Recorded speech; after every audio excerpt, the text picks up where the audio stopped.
In 1887 Arizona Territory, a dying gunslinger stumbled into St. Catherine's medical mission with 3 bullets in his chest and blood painting the desert sand behind him. When he begged Nurse Emily Thornton to let him die in peace, she looked him straight in the eyes and said 5 words that would change both their lives forever. "Not on my watch, cowboy." What happened next would test the limits of faith, challenge the boundaries of mercy, and prove that sometimes the most broken souls need the strongest hearts to heal them. Before we jump back in, tell us where you're tuning in from, and if this story touches you, make sure you're subscribed, because tomorrow I've saved something extra special for you. The Arizona sun had no mercy in August. It pressed down on the desert like a furnace lid, baking the red earth until it cracked like old leather. Dust devils danced across the wasteland, spinning tales of heat and desperation, while buzzards circled overhead, patient as death itself. St. Catherine's medical mission sat like a white adobe fortress at the edge of Copper Ridge, its bell tower reaching toward heaven, while its foundation anchored deep in the unforgiving desert floor. The mission had been carved from nothing by Spanish missionaries 40 years prior, built to serve the forgotten souls who wandered too far from civilization and found themselves broken in the wilderness. Emily Thornton pressed her palm against the cool stone wall of the mission's main corridor, seeking relief from the oppressive heat. Her white cotton dress, regulation for the Sisters of Mercy, though she wore no veil, clung to her shoulders with perspiration. The sleeves were rolled past her elbows, practical rather than proper, and her auburn hair was pinned back in a simple bun that had long since surrendered to the humidity. At 26, Emily had already seen more suffering than most people witnessed in a lifetime. Cholera outbreaks, mining accidents, gunshot wounds from range wars, snake bites, desert fever. The mission served anyone who stumbled through its doors, asking no questions about past sins or present circumstances. Emily had arrived 3 years ago from Philadelphia, carrying little more than her nursing training, a leather medical bag, and a determination to serve where others wouldn't go. The mission operated with a skeleton staff. Father Rodriguez, the aging priest who ran the facility, spent most of his time tending to spiritual needs and administrative duties. Maria Gonzalez, a local woman whose husband had died in a mine collapse, cooked and cleaned with the efficiency of someone who understood loss. And Emily handled the medical emergencies, working with supplies that arrived sporadically and equipment that had seen better decades. The morning had started quietly. Too quietly, Emily thought, as she checked the medicine cabinet for the 3rd time. Their laudanum supply was running low. The morphine was nearly gone. Bandages needed washing and re-rolling. The heat made everything more difficult. Infections spread faster, wounds healed slower, and patients wore thin like fabric, left too long in the sun. She was cataloguing their dwindling supplies when Maria burst through the medical wing doors, her usually composed face tight with urgency. "Señorita Emily," Maria said, wiping her hands on her apron, "there is a man coming, on foot.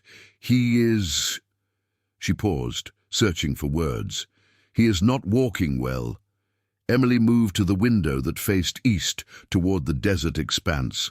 At first she saw nothing but heat, shimmer, and endless red earth. Then, like a mirage becoming real, she spotted him. A figure moving slowly across the open ground, weaving left and right, as if the earth beneath his feet couldn't decide which way was up. Even from a distance, Emily could tell something was wrong. The man's gait was uneven, desperate. He stumbled, caught himself, stumbled again. His dark coat hung loose on his frame, and something about the way he moved suggested he was fighting to stay upright. "Get Father Rodriguez," Emily said, already, moving toward the supply closet, "and bring the stretcher from the storage room. Clean water, lots of it, and Maria—" She paused at the door. "Heat some water on the stove.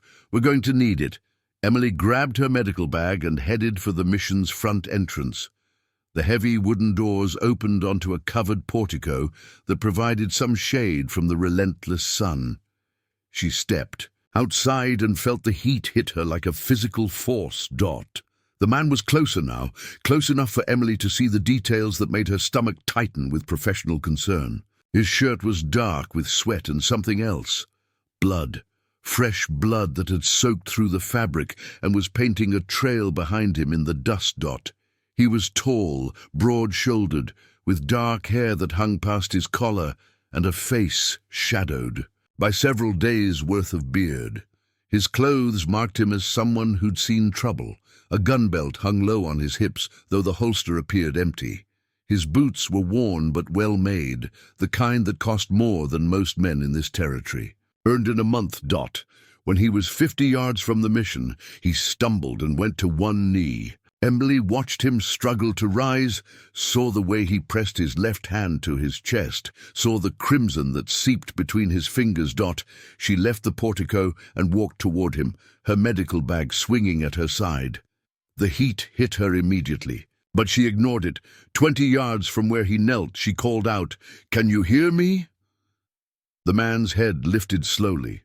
His eyes found hers across the shimmering distance. They were pale blue, almost grey, and filled with something Emily had seen too many times before, the look of someone who'd made peace with dying.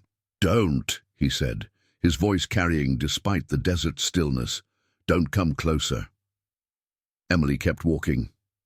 "You're hurt." "I'm dying." The words came out flat, matter of fact. "Been shot 3 times. Nothing you can do." Emily stopped 10 feet away from him. Up close, she could see the full extent of his condition. Blood had soaked the front of his shirt and was beginning to pool in the dust beneath his knees. His face was pale beneath the tan, and stubble and sweat beaded on his forehead despite the way his hands shook. "What's your name?" she asked. He was quiet for a long moment. "Does it matter?" "It does to me." Another pause. Caleb Morrison. "I'm Emily Thornton. I'm a nurse, and this is St. Catherine's medical mission. We help people who are hurt." Caleb Morrison shook his head slowly. "Not me. I'm not worth helping." "That's not your decision to make. It is when it's my life." Emily studied him. Blood loss was evident in his pallor and the slight tremor in his hands. But he was conscious, coherent, and had walked what looked like several miles across open desert. Whatever had happened to him, he was tougher than most. "Who shot you?" she asked. Caleb's laugh came out as more of a cough. "Does that matter? It does if they're following you. They're not." He pressed his hand tighter to his chest. "They think I'm dead already. Left me for the buzzards." Emily glanced up at the sky where several of the large birds circled lazily overhead. "How long ago?" "Yesterday, maybe the day before. Hard to tell when you're bleeding all over creation." "You've been walking for 2 days?"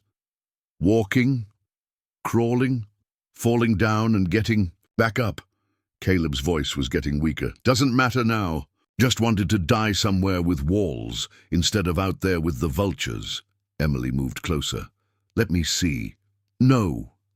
Caleb tried to wave her away with his free hand. "I told you, I'm not worth saving. Some people aren't meant to be helped. And some people don't get to decide that for themselves." She knelt beside him in the dust, ignoring the way the heat radiated up from the ground.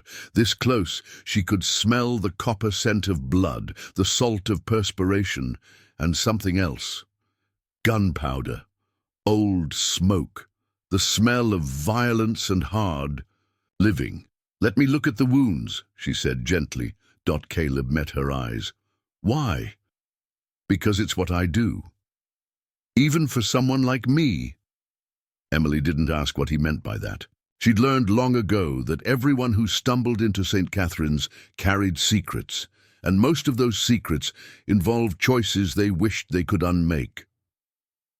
"Especially for someone like you," she said. Caleb's hand fell away from his chest. Emily could see the damage now. 3 distinct wounds, 2 in the upper chest and 1 lower, near the ribs. The bleeding was steady but not arterial. That was something, at least. "Can you stand?" she asked. "Don't know."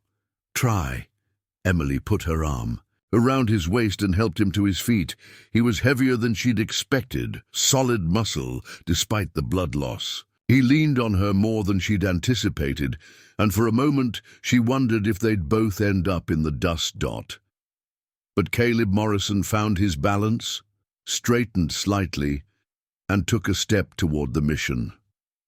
"That's it," Emily said. "One step at a time." Preparing and narrating this story took us a lot of time, so if you are enjoying it, subscribe to our channel. It means a lot to us. Now back to the story. They moved slowly across the open ground, Emily supporting as much of his weight as she could manage. The sun beat down on them mercilessly, and she could feel sweat soaking through her dress. Caleb's breathing was labored but steady. Halfway to the mission, he spoke again. "Why are you doing this?" "I told you. It's what I do." "No," he said. "Really? Why?" Emily was quiet for several steps. "Because everyone deserves a chance to live, even people who don't think they do. What if they've done things? Bad things? That's between them and God. My job is to keep them alive long enough to work it out." They reached the portico just as Father Rodriguez appeared in the doorway, followed by Maria carrying clean towels. The priest was a small, weathered man in his 60s with kind eyes and hands that had blessed more dying souls than Emily cared to count. "Bring him to the medical room," Emily said.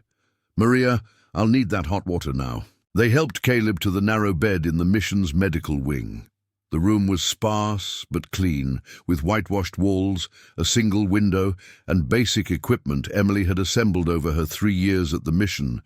Caleb collapsed onto the bed, his energy finally spent.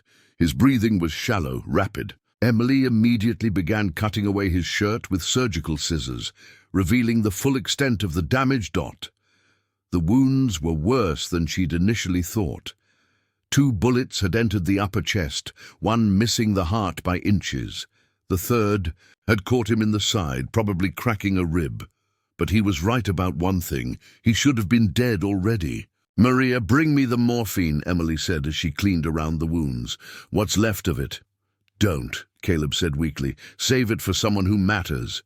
Emily looked at him directly. "You matter. You don't know me.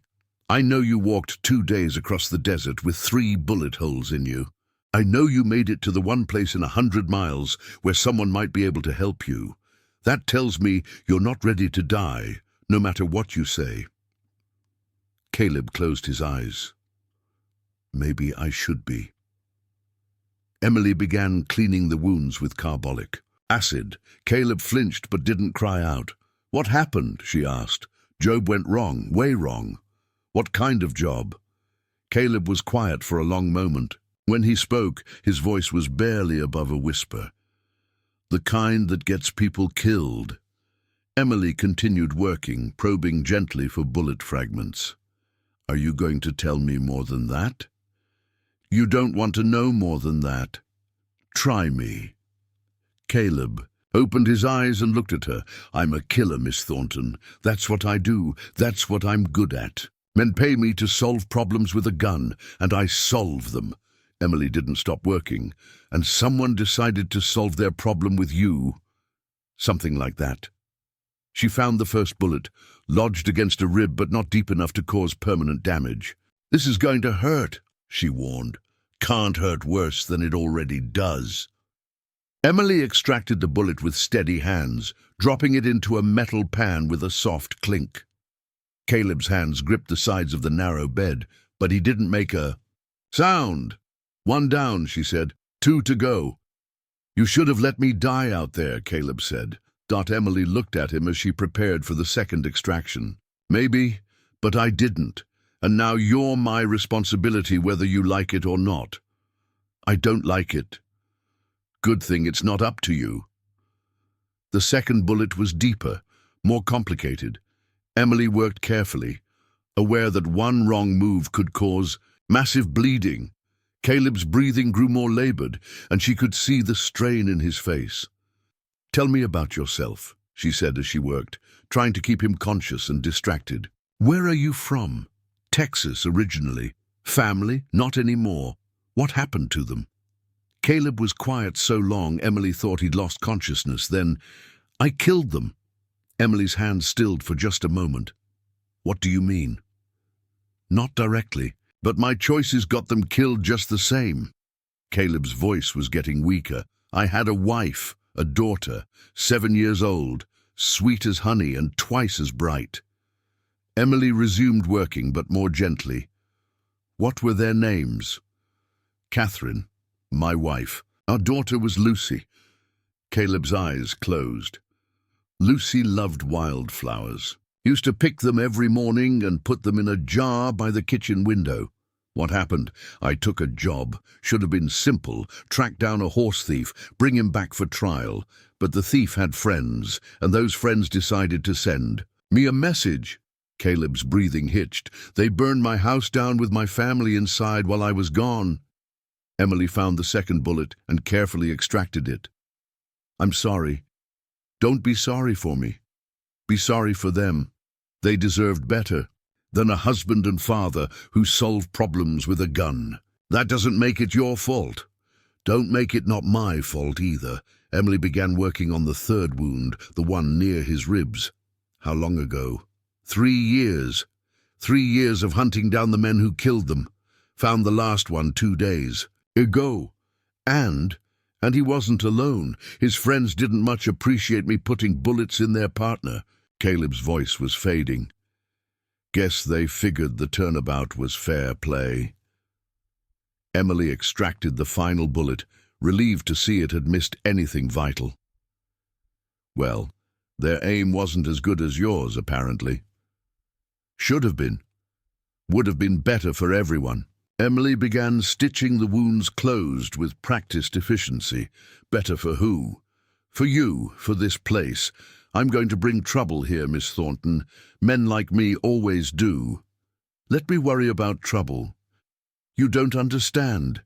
The men who shot me, they're not the type to leave loose ends. When they find out I survived—" "They won't find out," Emily said firmly. "Because you're not going anywhere until you're healed, and by then we'll figure out what to do next." Caleb tried to sit up. "You need to listen to me." "No," Emily said, pushing him gently back down. "You need to listen to me. You walked into my medical mission more dead than alive, and I've spent the last 2 hours pulling bullets out of you. That makes you my patient, which means you follow my orders until I say otherwise."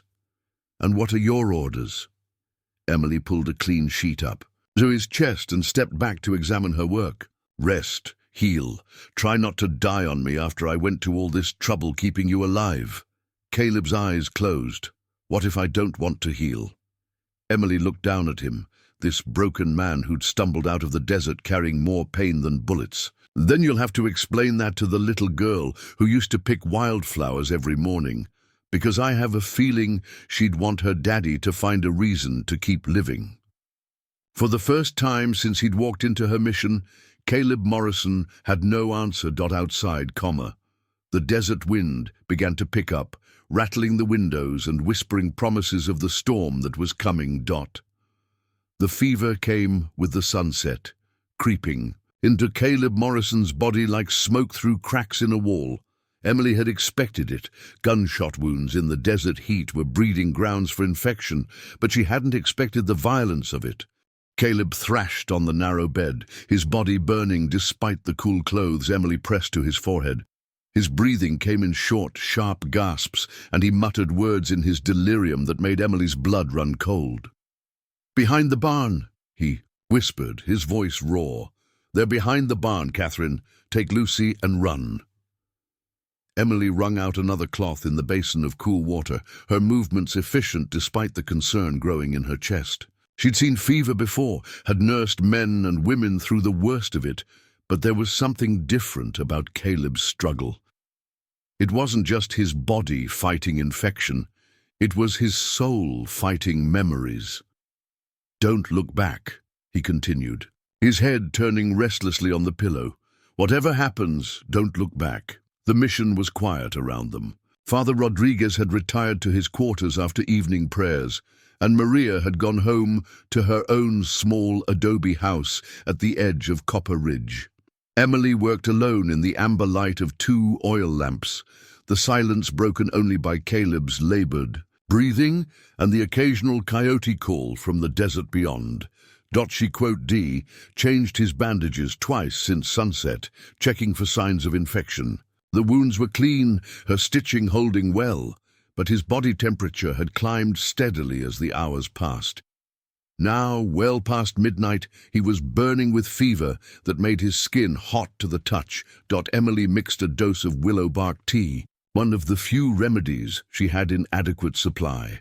The mission's medicine cabinet was woefully understocked, a constant struggle in this remote corner of Arizona territory, where supply wagons were irregular and often fell victim to Apache raids, or simple mechanical failure in the unforgiving desert. She lifted Caleb's head and tried to get the bitter liquid between his lips. Most of it ran down his chin, but she persisted, knowing that even small amounts might help break the fever. "Catherine," he mumbled again, and Emily saw tears tracking down his stubbled cheeks. "I'm sorry. God help me, I'm sorry." Emily set the cup aside and pulled a chair close to the bed. In her 3 years at St. Catherine's, she'd learned that fever often brought truth to the surface, burning away the barriers people built around their deepest pain. She'd heard confessions from dying miners about gold they'd stolen, learned about secret loves from married women with childbed fever, listened to young soldiers relive battles in vivid, terrifying detail.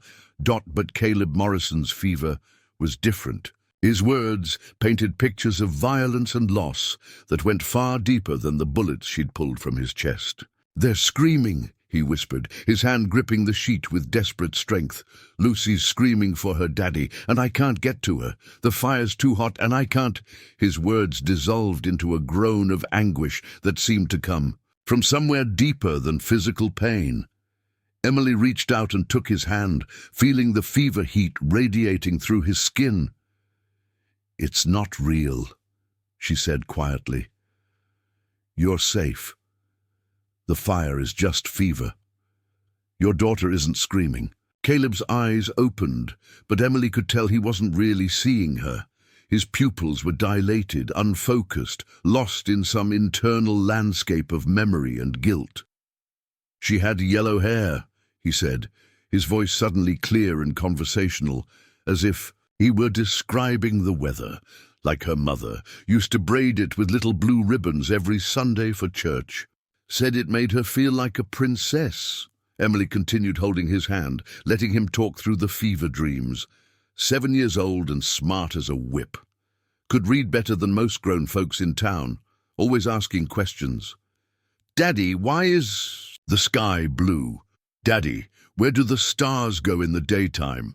Daddy, why do bad men do bad things?" Caleb's voice broke on the last question. Never could answer that one right. The night stretched on, and Emily found herself drawn into Caleb's feverish recounting of his lost life. Between the medical tasks of changing bandages, checking his pulse, and forcing small sips of water between his lips, she learned about a man who'd been very different from the gunslinger who'd stumbled into her mission. He quote, "He'd been a sheriff once, in a small town called Cedar Falls, somewhere in eastern Texas. He'd married his childhood sweetheart when he was 22, and she was 19. They'd bought a small house with a white picket fence and a garden where Catherine grew tomatoes, and Lucy played with a raggedy cat named Patches. She made the best apple pie in 3 counties, Caleb said, during a moment of lucidity around 3 in the morning. Won the blue ribbon at the county fair 2 years running. Used to say the secret was adding just a pinch of cinnamon bark she got from the traveling medicine show. Emily offered him water, which he accepted gratefully. His fever seemed to be breaking slightly, though he was still far from well. "What happened to your job as sheriff?" she asked gently. Caleb quote's expression darkened. Politics. The mayor wanted me to look the other way when certain folks broke certain laws. I wouldn't. Do it! So you left? So I got fired. Publicly. Made it clear to everyone in town that I wasn't welcome anymore. Caleb closed his eyes. Catherine said we should move somewhere fresh, start over. But I was too proud, too angry. Figured I'd show them all by making my living with my gun instead of my badge. Emily could see where the story was leading, could hear the regret that colored every word. Started taking jobs as a bounty hunter, good money, respectable work, or so I told myself. Tracking down cattle rustlers, horse thieves, men who skipped. Out on debts. Catherine didn't like it, but we needed the income. Caleb's hand found hers again, gripping it with surprising strength.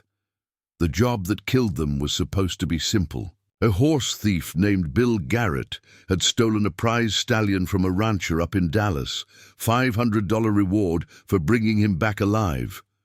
What went wrong? Garrett wasn't alone. Had himself a whole gang of men who didn't much appreciate me tracking their friend. When I finally cornered him, they made it personal. Emily waited for him to continue, watching the play of lamplight across his fevered features. They told me they'd kill everyone I loved if I didn't let Garrett go. I thought they were bluffing, thought no one would be fool enough to hurt innocent women and children over a horse thief. Caleb's voice dropped to a whisper. I was wrong. Yakul. Fever surged again, and Caleb began thrashing on the bed. Emily quickly checked his bandages, relieved to see that his movements hadn't torn any stitches. She mixed another dose of willow bark tea and managed to get most of it down his throat. As dawn approached, painting the desert sky in shades of pink and gold, Caleb's fever finally began to break. His skin cooled, his breathing steadied, and the wild look in his eyes faded into something closer to awareness. Emily dozed fitfully in her chair, startling awake each time Caleb stirred. The morning brought Maria's familiar sounds from the kitchen, the clatter of pots, the sizzle of bacon in the pan, the rich aroma of coffee brewing. When Emily opened her eyes fully, she found Caleb watching her with clear, lucid eyes. You stayed, he said simply. Emily straightened in her chair, working out the kinks in her neck. Of course I stayed. You had a fever. How long? All night. It broke about an hour ago. Caleb tried to sit up, winced, and settled back against the pillow. Did I say things during the fever? Emily considered her answer carefully. You talked about your family. What did I tell you? Enough. They looked at each other across the small space between chair and bed. In the morning light, Emily could see details she'd missed the day before. Caleb Morrison was probably in his early 30s, with lines around his eyes that spoke of too much sun and too much sorrow. His hands, now resting quietly on the sheet, were scarred from years of hard use. I meant what I said yesterday, he told her, about bringing trouble. Men like Bill Garrett's friends don't forget, and they don't forgive. How would they even know you survived? You said they left you for dead. They did. But news travels fast in this territory, and a man with 3 bullet holes doesn't just disappear into a mission without someone noticing. Emily frowned. You think they'll come looking for you? I think they'll hear about a wounded stranger at St. Catherine's and put 2 and 2 together. Might take a week, might take a month, but they'll come. Then we'll deal with that when it happens. Caleb shook his head. You don't understand what these men are capable of. They burned my house with my family inside just to make a point. You don't think they'll hesitate to hurt innocent people at a mission? Emily stood and walked to the window, looking out at the desert that stretched endlessly in all directions. The morning was already warming, promising another day of punishing heat. Tell me about them, she said without turning around. These men who are supposed to be so dangerous. There were 5 of them originally. I killed 2 during the shooting. That leaves 3. Names. The leader goes by Dutch Keller, about 40, built like a bull, with a scar that runs from his left ear to his jaw.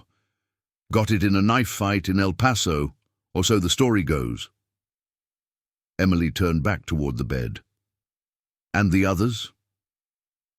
Frank Wheeler. Young, maybe 25, but mean as a snake. Fast with a gun and not particular about who he points it at. The third one's called Jimmy Bass. He's the smart one, which makes him the most dangerous. What makes you think they'll be able to track you here? Caleb gestured toward the window. Look around. This is the only medical facility within 100 miles. Word gets out that someone was treated here for gunshot wounds, and Dutch will put the pieces together quick enough. Emily walked back to the bedside. So what do you suggest? That I throw you back out into the desert? I suggest you let me heal enough to ride, then point me toward Mexico. Far enough from here that when they do come looking, they won't have any reason to think you were involved. And what happens to you in Mexico? Caleb shrugged, a gesture that made him wince. Same thing that would happen to me anywhere else, I suppose. I'll keep running until I can't run anymore. Emily studied his face. Is that what you want? To spend the rest of your life running? Doesn't matter what I want. What's smart? What? If there was another choice. There isn't. Emily pulled the chair closer to the bed and sat down again. What if you stayed? What if you helped defend this place instead of running from it? Caleb stared at her. You can't be serious. Why not? You know these men, know how they think, know what they're capable of. That makes you the best person to help protect the mission if they do come. It also makes me the reason they'd come in the first place. Maybe, or maybe it makes you the solution. Caleb was quiet for a long moment, and Emily could see him working through the implications of what she was suggesting. You don't know what you're asking, he said finally. I'm asking you to fight for something instead of running from it. And if people get hurt, if your father Rodriguez gets killed because I stayed here instead of leaving. Emily met his gaze steadily. Then we'll deal with that together. But I'm not going to let you walk back into the desert to die just because you're afraid of what might happen. I'm not afraid, Caleb said quietly. No? Then what are you? Caleb looked away, toward the window where desert light was growing stronger by the minute. Tired, he said. I'm just tired of being the reason people die. Emily reached out and took his hand again, feeling the calluses and scars that mapped his violent past. Then maybe it's time you became the reason someone lived instead. Outside, the mission bell began to ring, calling the scattered community to morning prayers. The sound drifted across the desert like a promise, clear and sweet in the dry air. 3 days after the fever broke, Caleb Morrison was sitting up in bed, arguing with Emily Thornton about his recovery timeline. The morning sun slanted through the medical room's single window, painting golden rectangles on the whitewashed walls, while outside, Maria's chickens pecked at seeds in the mission's small courtyard. I can walk, Caleb insisted, though the pale, a cast to his skin suggested otherwise. Been walking since I was 2 years old, haven't forgotten how. Emily checked the dressing on his chest wound with practiced efficiency, ignoring his protests. Walking to the privy doesn't count as being ready for the trail. These stitches need at least another week. I don't have another week. You'll have whatever time it takes to heal properly. Emily secured the fresh bandage and stepped back to examine her work. Unless you're planning to bleed to death in the desert just to prove a point. Caleb swung his legs over the side of the bed, moving carefully but with obvious determination. Every day I stay here increases the risk to everyone in this place. And every day you leave too soon increases the chance you'll die before you make it 5 miles. Emily crossed her arms. Is that what your wife and daughter would have wanted? For you to throw away your life because you were too stubborn to accept help? The question hit its mark. Caleb's jaw tightened, and he looked away toward the window, where heat waves were already beginning to shimmer above the desert floor. "That's not fair," he said quietly. "Fair doesn't enter into it. I've invested too much time keeping you alive to watch you kill yourself with pride." Father Rodriguez appeared in the doorway, his weathered face creased with concern. The priest was a small man who seemed to grow smaller with each passing year, but his dark eyes held depths of wisdom that commanded respect throughout the territory. "Forgive the interruption," he said in his softly accented English, "but we have visitors." Emily felt her stomach tighten. What kind of visitors? 2 men on horseback. They are asking questions in town about wounded strangers. Caleb was on his feet immediately, swaying slightly but steady enough to reach for his gun belt, which hung on a peg near the window. Emily noticed his movements had regained much of their fluid precision, despite his injuries. "What did you tell them?" Emily asked Father Rodriguez.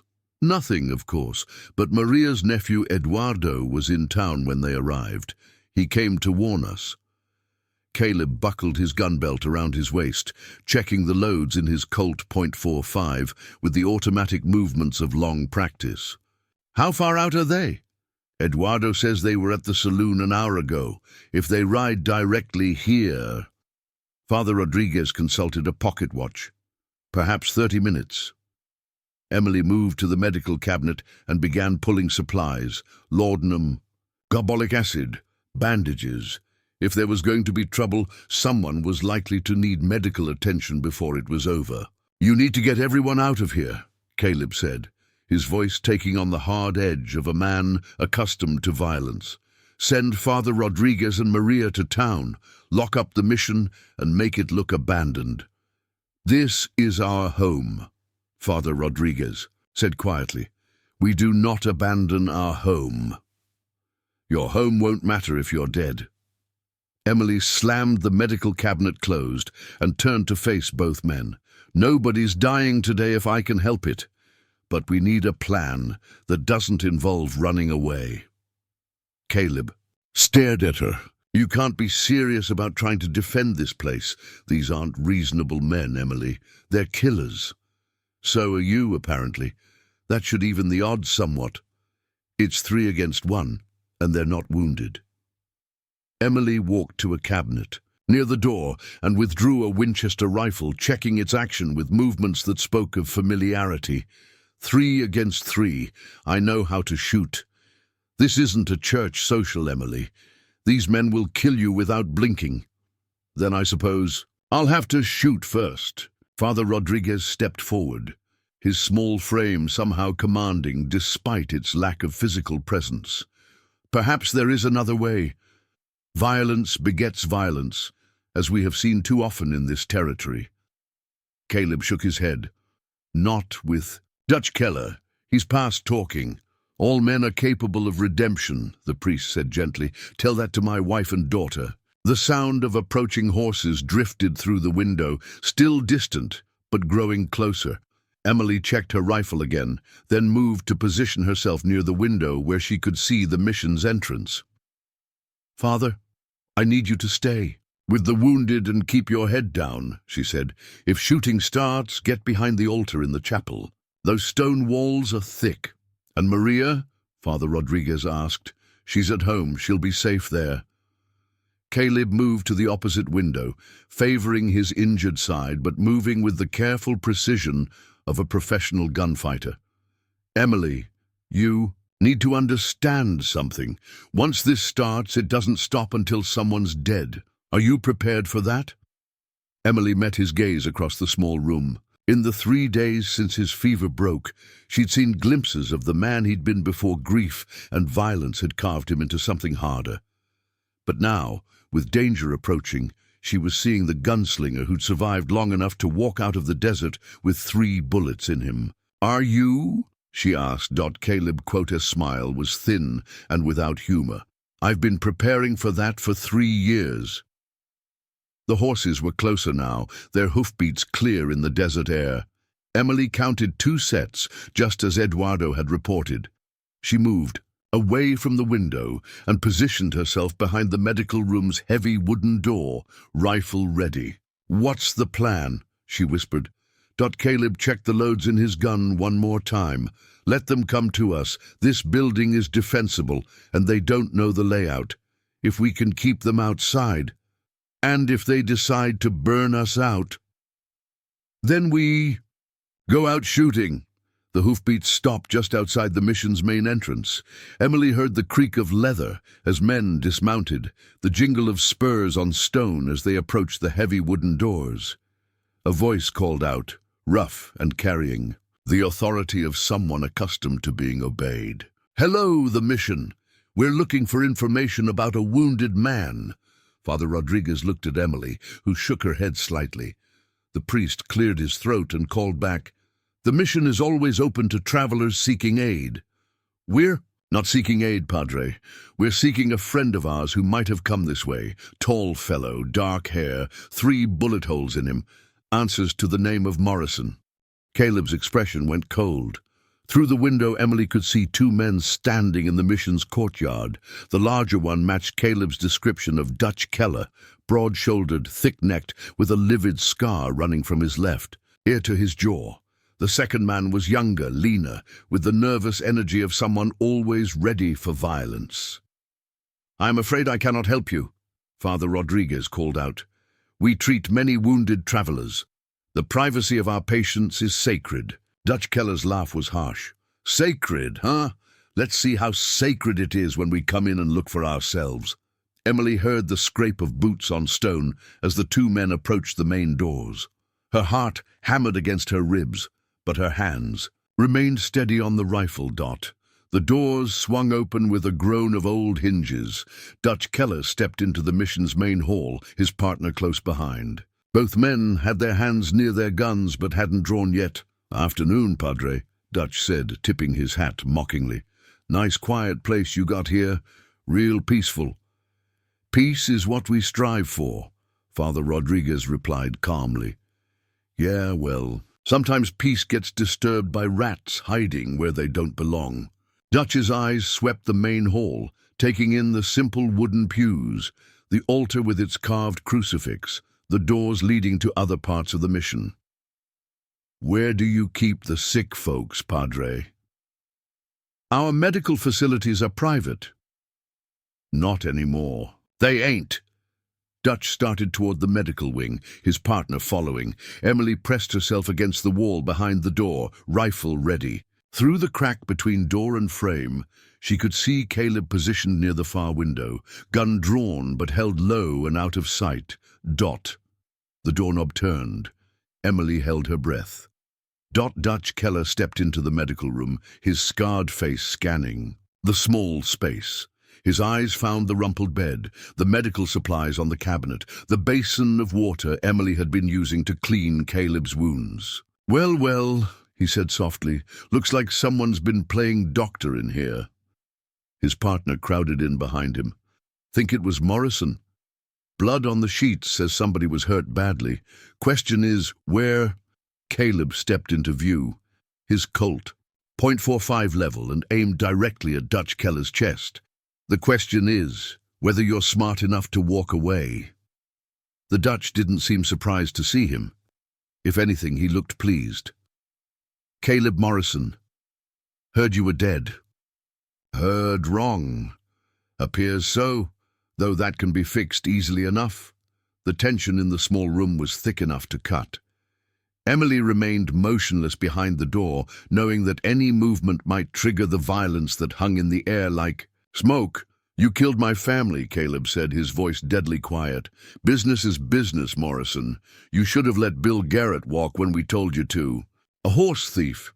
Our horse thief." Dutch's hand hovered near his gun. "Just like you're our problem now. Your problem is that you're still breathing." Dutch smiled, the expression ugly on his scarred face. "See, that's where you're wrong. My problem is that you've been breathing, but that ends today." Emily saw the subtle shift in Dutch's posture, the slight tensing of muscles that preceded violence. She stepped out from behind the door, rifle raised and pointed directly at the Younger man's head. I wouldn't, she said quietly. Both men spun toward her, hands moving toward their guns. But Emily's rifle was already aimed and ready. The lady's got a point, Caleb said, his own gun never wavering from Dutch's chest. Seems like you're outnumbered. Dutch's eyes flicked between Emily and Caleb, calculating odds and distances. You sure you want to bet your life on a woman's nerve, Morrison? I'd bet my life on this woman's nerve any day of the week. Emily felt a flush of something warm and unexpected at Caleb's words, but she kept her rifle steady and her voice level. Gentlemen, you have a choice to make. You can walk out of here and ride away, or you can try your luck against two people who have very little left to lose. 3 people, Father Rodriguez said quietly from the doorway. Emily glanced over to see the priest holding an ancient but well-maintained shotgun. This is God's house, and you are not welcome here. Dutch's scarred face twisted with frustration and rage. This ain't over, Morrison. It is for today, Caleb replied. The standoff, stretched for long seconds. Nobody moving, everybody calculating the cost of pulling a trigger. Finally, Dutch stepped, back, his hands moving slowly away from his guns. Come on, Frank, he said to his partner. This place ain't worth the bullets. The 2 men backed out of the medical room, never taking their eyes off the 3 rifles pointed in their direction. Emily heard their boots on the stone floor of the main hall, then the creak of the heavy doors opening and closing. Minutes later, the sound of horses galloping away faded into the desert silence. Emily lowered her rifle, surprised to find that her hands were shaking. Is it over? Caleb holstered his gun, but remained near the window, watching the desert for signs of the retreating riders. For now. They'll be back, Father Rodriguez said, setting his shotgun aside. Yes, Caleb agreed. They will. Emily set her rifle down and walked to the window beside Caleb. In the distance, she could see 2 dust clouds marking the riders' retreat toward town. How long do we have? She asked. Caleb considered the question. Dutch isn't the type to give up, but he's not stupid either. He'll want to even the odds before he tries again. What does that mean? It means he'll come back with more men. Maybe tonight, maybe tomorrow, but he'll come back. Emily turned to look at him. And when he does... Caleb met her gaze, and Emily saw something in his eyes she hadn't seen before. Not just determination, but hope. As if something inside him had shifted during the confrontation. When he does, Caleb said, we'll be ready for him. Outside, the desert wind picked up, carrying the scent of distant rain and the promise of storms to come. The afternoon sun beat down mercilessly as Caleb Morrison supervised the transformation of St. Catherine's medical mission from a place of healing into a fortress. His shirt stuck to his back with sweat, and the bullet wounds in his chest ached with each movement, but he pushed through the discomfort with single-minded determination. The bell tower, he said, pointing toward the mission's highest point. That's our best vantage point. Can see riders coming from any direction for miles. Emily wiped dust from her face as she helped Maria drag wooden crates filled with supplies toward the main building. The mission's small staff had grown by 2 in the hours since Dutch Keller's departure. Eduardo Gonzalez, Maria's nephew, had arrived with his older brother Roberto, both carrying rifles and grim expressions. Eduardo can shoot, Maria said, pride evident in her voice despite the circumstances. His father taught him to hunt before the Apache took him. Roberto nodded toward his younger brother. Better shot than me, if I'm being honest. Can hit a rabbit at 200 yards. Caleb assessed the 2 brothers with a professional eye. Eduardo was perhaps 19, lean and quick with the nervous energy of youth. Roberto was older, maybe 25, with the steady demeanor of a man who'd faced trouble before. Both had the weathered look of men who worked hard for their living. Can you handle a rifle under pressure? Caleb asked Eduardo directly. The young man's jaw tightened, My father died fighting to protect our family. I won't dishonor his memory by backing down from these men." Good. Caleb turned his attention to the mission's layout, studying sightlines and defensive positions. "Father, I need to know about supplies, food, water, ammunition. How long can we hold out if they decide to wait for us out?" Father Rodriguez consulted. "A mental inventory. Food for perhaps a week if we are careful. The well provides good water. But ammunition?" He shrugged helplessly. "We are not a military outpost. How much do we have?" "Perhaps 50 rounds for the rifles, 20 for your pistol." Eduardo and Roberto brought what they could carry. Caleb did quick calculations in his head. Not enough for a prolonged siege, but sufficient for a decisive engagement if they were smart about it. Emily approached, carrying her medical bag and a wooden box filled with supplies. "I'm setting up a field hospital in the chapel. Stone walls, one entrance, easy to defend if someone gets wounded." "Good thinking." Caleb noticed the determined set to her shoulders, the way she'd traded her white cotton dress for practical brown riding clothes that wouldn't show blood. "You don't have to do this, you know. You could still leave, get to safety in town." Emily set down her supplies and fixed him with a steady gaze. "We've had this conversation. I'm not leaving. This isn't your fight. It became my fight the moment I decided to save your life instead of letting you die in the desert." Roberto called out from near the mission's main entrance. "Someone's coming, single rider, moving fast." Everyone grabbed weapons and took positions, but as the rider drew closer, Eduardo relaxed. "It's Sheriff Hawkins from Copper Ridge." The sheriff was a man in his 50s, with graying hair and the kind of lined face that spoke of long years maintaining order in a lawless territory. He dismounted heavily and approached the mission with obvious reluctance. "Father Rodriguez," he said, tipping his hat. "Heard there was some excitement out here today." "Sheriff Hawkins," the priest replied carefully. "What brings you to the mission?" Hawkins glanced around at the defensive preparations, the barricaded windows, the positioned rifles, the tense faces. "Had some visitors in town, men asking questions about wounded strangers, same men who rode out here earlier." Caleb stepped into view, his hand resting casually on his gun butt. "What did you tell them, Sheriff?" Hawkins studied Caleb with the assessing gaze of a man who'd made his living reading people. "You'd be Morrison, I expect." "I would. These men say you're a killer, say you murdered their partner in cold blood. Their partner was Bill Garrett. I killed him, but it wasn't murder. It was justice for the family he helped slaughter. They also say you robbed a bank in El Paso." Caleb's expression didn't change.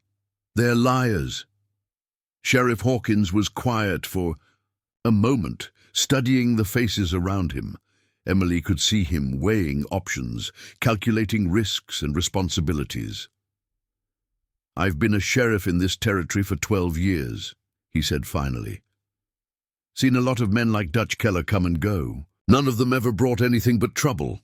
"So?" Caleb asked. "So I'm inclined to believe that whatever you did, they had it coming." Hawkins adjusted his gun belt. "But that doesn't solve the problem of what happens next." Emily stepped forward. "What do you mean?"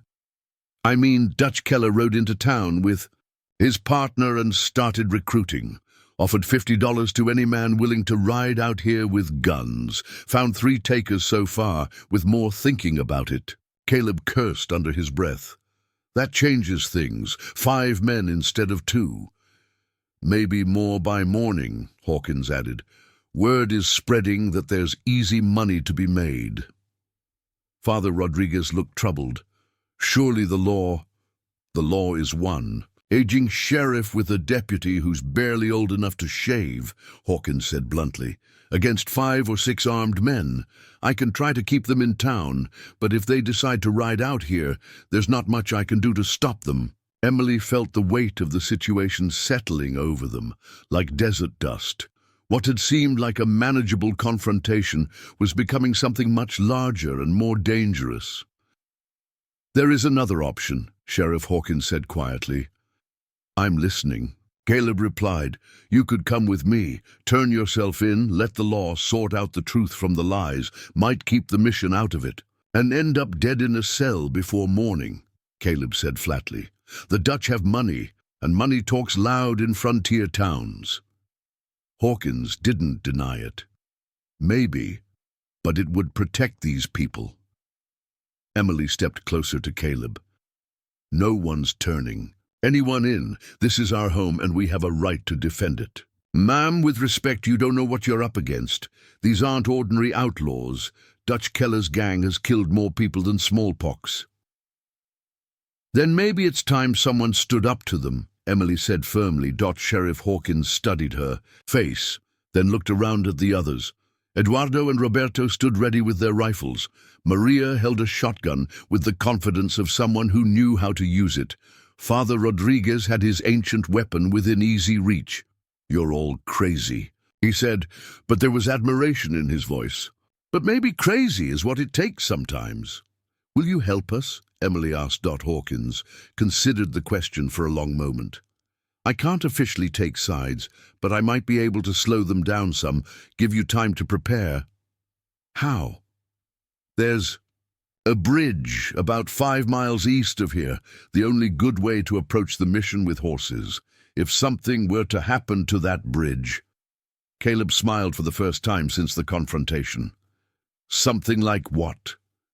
Oh, I don't know. Maybe. Some of the support timbers might develop structural problems. Take a while to fix, assuming anyone has the materials and know-how. Roberto stepped forward. I know that bridge. I built it myself 3 years ago after the flash flood. Could take it apart and put it back together blindfolded. Might buy you 12 hours, Hawkins said. Maybe more if they have to go around the long way. 12 hours to do what? Emily asked. Caleb was already thinking ahead, his mind working through tactical possibilities. 12 hours to turn this place into something they can't take easily. And 12 hours to send word to other settlements, let them know what Dutch Keller's doing. Word to who? Every rancher, every mine foreman, every family within 50 miles who's ever been terrorized by men like the Dutch. Might be some would be willing to ride out here and settle accounts. Sheriff Hawkins nodded slowly. Might be at that. The Dutch have made enemies all over the territory. Emily felt a flicker of hope. How many men could we realistically expect? Hard to say. But the Rockingham Ranch lost 6 heads to Dutch's gang last month. The silver mine near Tombstone had 3 guards killed in a robbery the Dutch were suspected of organizing. Hawkins counted on his fingers. Add in the smaller spreads and settlements, and you might get 20 or 30 men willing to fight. If we can get word to them in time, Caleb added. I can ride to the ranches, Eduardo volunteered. I know the territory, and my horse is fast. Too dangerous alone, Roberto said. I'll come with you. Caleb shook his head. I need Roberto here. His knowledge of the bridge is too valuable. But Eduardo... He studied the young man carefully. You sure you're up for this? If Dutch men catch you carrying messages, they'll kill you on sight. Eduardo's jaw set with determination. Let them try. Emily watched the planning unfold with a mixture of admiration and terror. These men were preparing for war with the same matter-of-fact efficiency others might use to plan a church social. The reality of what they were facing hit her with full force. How long before Dutch makes his move? She asked. Caleb looked toward the setting sun. Tonight's too soon. He'll need time to organize his new recruits, plan his approach. Tomorrow. At dawn, most likely. Classic time for an attack. Catch us tired and unprepared. Which means we have tonight to get ready. And not a minute more than that. Sheriff Hawkins remounted his horse. I'll head back to town, see if I can cause some delays, maybe find reasons to keep some of the Dutch's recruits busy. Be careful, Sheriff, Emily said. If the Dutch suspect you're helping us, "I've been dealing with men like Dutch Keller since before you were born, miss. I know how to handle myself." As the sheriff rode away, Emily looked around at their small group. 6 people preparing to defend a mission against potentially twice their number of hardened killers. The odds were not encouraging. "Caleb," she said, quietly, "are we going to survive this?" He turned to face her, and she saw something in his eyes she'd never seen before. Not resignation, not desperation, but a kind of fierce joy. "I don't know," he said honestly, "but for the first time in 3 years, I have something worth fighting for. That's more than I had yesterday." As darkness settled over the desert, the small group worked through the night.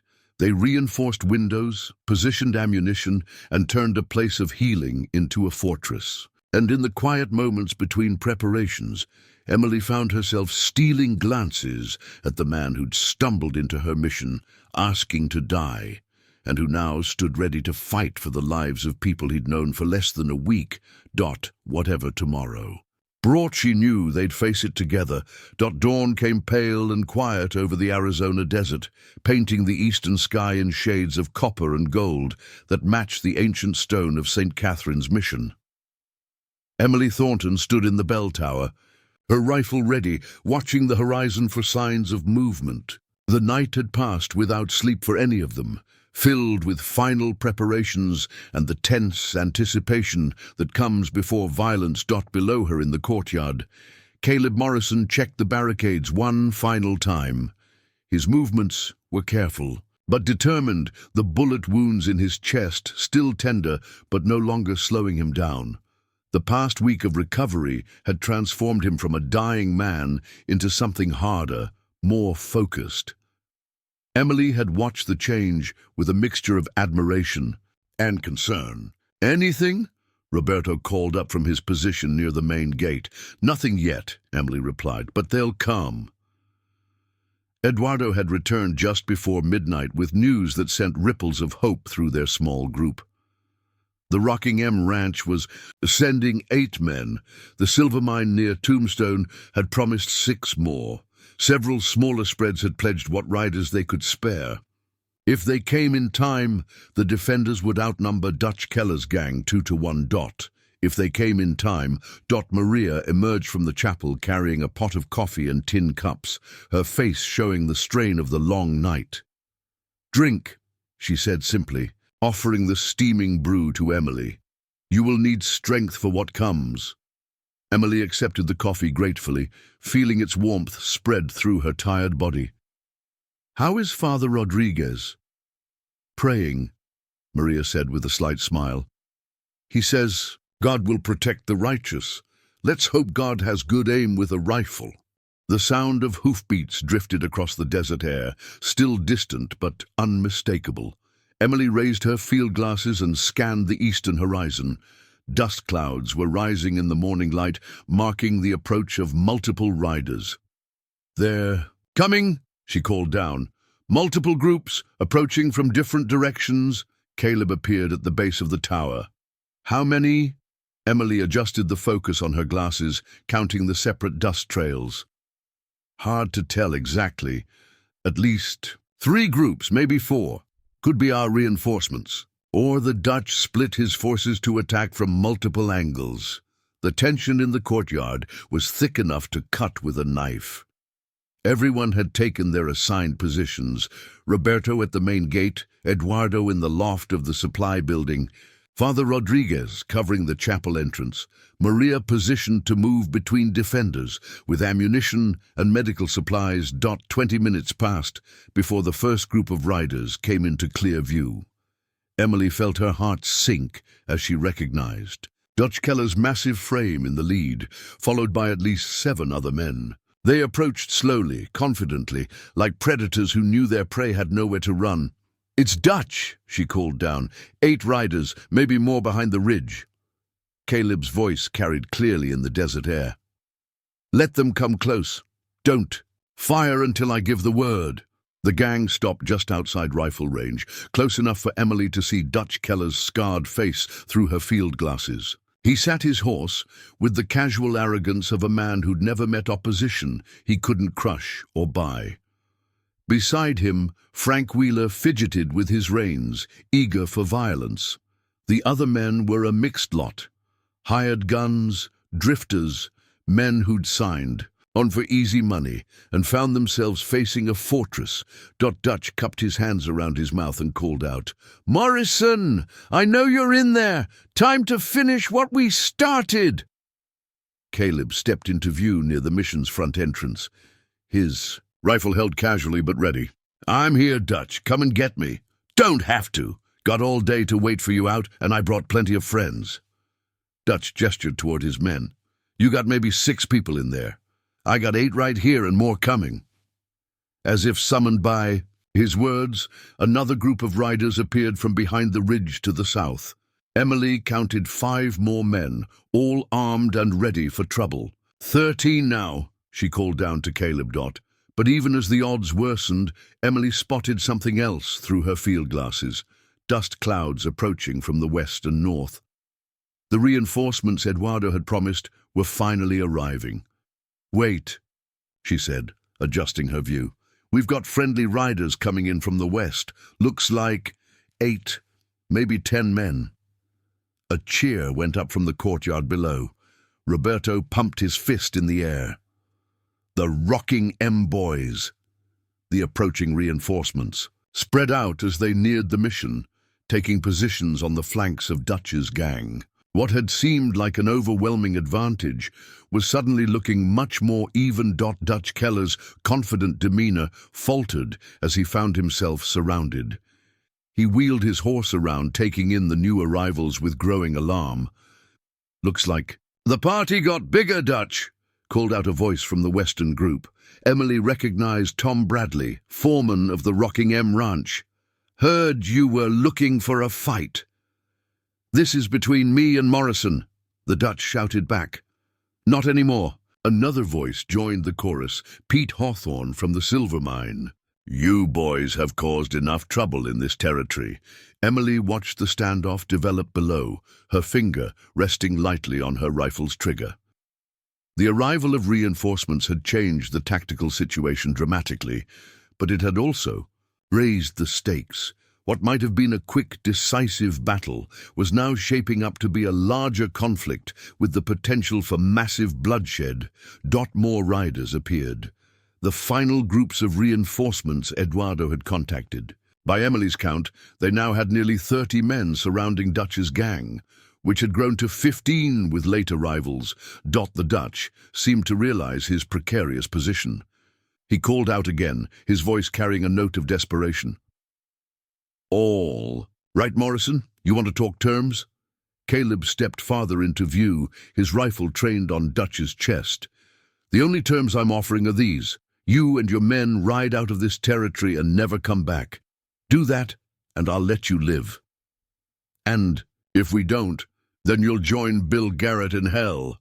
The desert air crackled with tension. 30-plus armed men faced off under the climbing sun, fingers on triggers, waiting for someone to make the first move. It was Frank Wheeler who broke first. Emily saw him go for his gun before anyone else had time to react. She swung her rifle around and fired, the shot echoing across the desert like thunder. Frank tumbled from his saddle, clutching his shoulder and screaming in pain and rage. The single shot unleashed chaos. Guns blazed from every direction as the two forces engaged. In deadly earnest, Emily worked the lever on her Winchester, picking targets with careful precision. Below in the courtyard, she could see Caleb moving with lethal efficiency, his Colt barking steadily as he engaged multiple opponents. Dutch Keller spurred his horse toward the mission's main entrance, apparently trying to break through the defenses. By sheer audacity, Roberto met him at the gate, the two men exchanging shots at point-blank range. Dutch's horse reared, throwing its rider, and Roberto pressed his advantage with grim determination. The battle swirled around the mission for what felt like hours, but was probably only minutes. Smoke from gunpowder filled the air, mixing with dust kicked up by frightened horses. Men shouted and screamed, cursed and prayed, as lead flew in all directions. Emily found herself in a deadly duel with one of Dutch's hired guns, who had positioned himself behind a boulder within rifle range. They exchanged shots, each trying to find an angle that would give them a clear shot. Emily's nursing training served her well. Her hands remained steady despite the chaos, and her shots were accurate. The hired gun made a mistake, exposing too much of himself as he tried for a better angle. Emily's rifle cracked, and the man spun around and fell, his weapon flying from his hands. In the courtyard below, she could see Caleb engaged in close-quarters combat with two men who had breached the outer defenses. His gun was empty, but he wielded it like a club, while drawing his backup pistol with his left hand.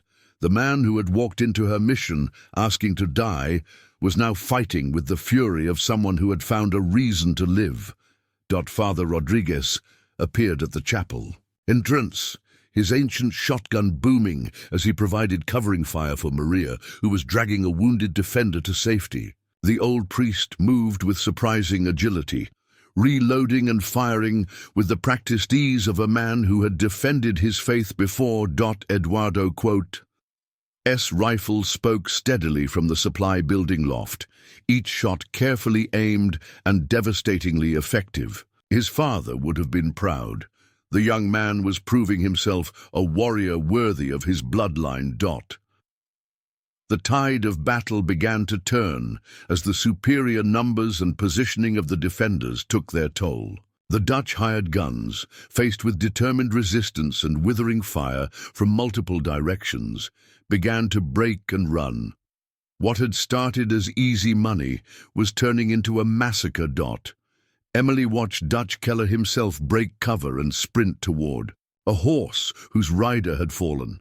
The gang leader was wounded, blood streaming from a gash on his forehead, but he was still dangerous. He swung into the saddle and spurred the animal toward the desert, apparently abandoning his men to save himself. Caleb saw him too. Emily watched as the gunslinger stepped into the open, ignoring the bullets still flying around him, and took careful aim with his rifle. The distance was considerable, at least 200 yards, and the Dutch were riding hard. The shot echoed. Across the desert. Dutch Keller pitched forward in his saddle, then slid sideways and fell heavily to the ground. His horse continued running, riderless, disappearing into the heat shimmer of the morning desert. The gunfire began to fade as the last of Dutch's gang either fled or surrendered. The battle for St. Catherine's mission was over. Emily climbed down from the bell tower on shaking legs, her rifle clutched tightly in her hands. The courtyard was filled with smoke and dust, and the metallic smell of gunpowder mixed with the copper scent of blood. The casualties were lighter than she had feared, but heavier than she had hoped. 3 of their reinforcements were dead, 2 more seriously wounded. On Dutch's side, 6 men lay still in the desert sand, including their leader. The survivors had either fled or thrown down their weapons in surrender.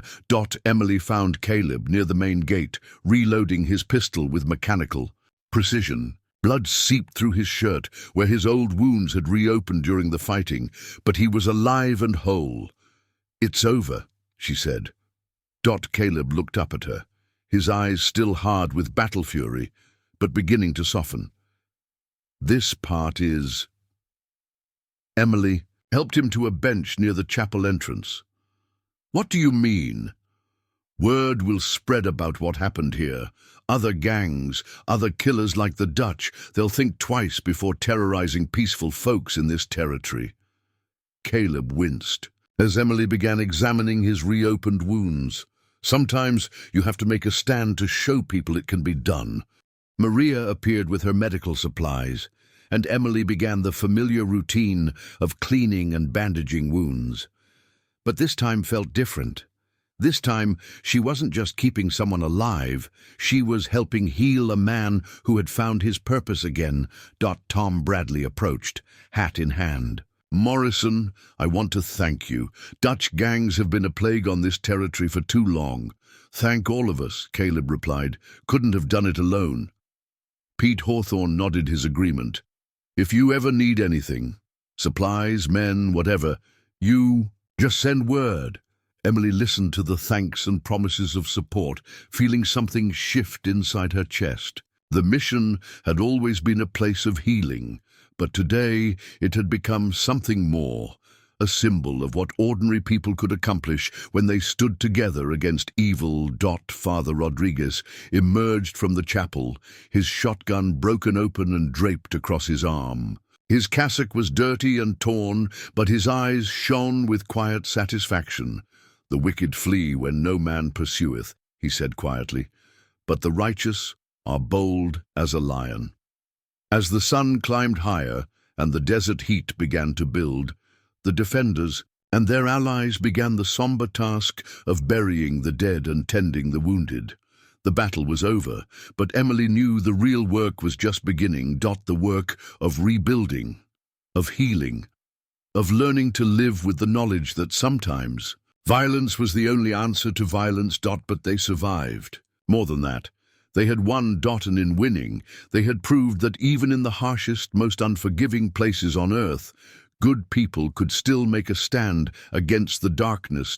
2 weeks after the battle, St. Catherine's mission hummed with an energy that had nothing to do with violence. The morning sun streamed through windows that had been boarded up for defense, now opened wide to let in the desert air. The sound of hammers and saws echoed from the courtyard, where men worked to repair the damage from the gunfight. Emily Thornton stood in her medical room, organizing supplies that had arrived on the morning wagon from Tucson. Word of the battle had spread throughout the territory, and donations had poured in from unexpected sources. Ranchers sent medical equipment.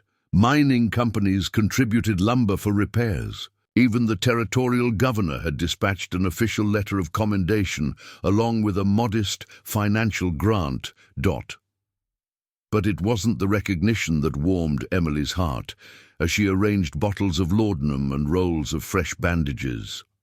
It was the steady sound of Caleb Morrison's voice drifting through the window as he directed the repair work, his tone patient and encouraging rather than commanding. "Roberto, ease up on that beam," Caleb called out. "It's going to settle naturally. Force it and you'll split the timber."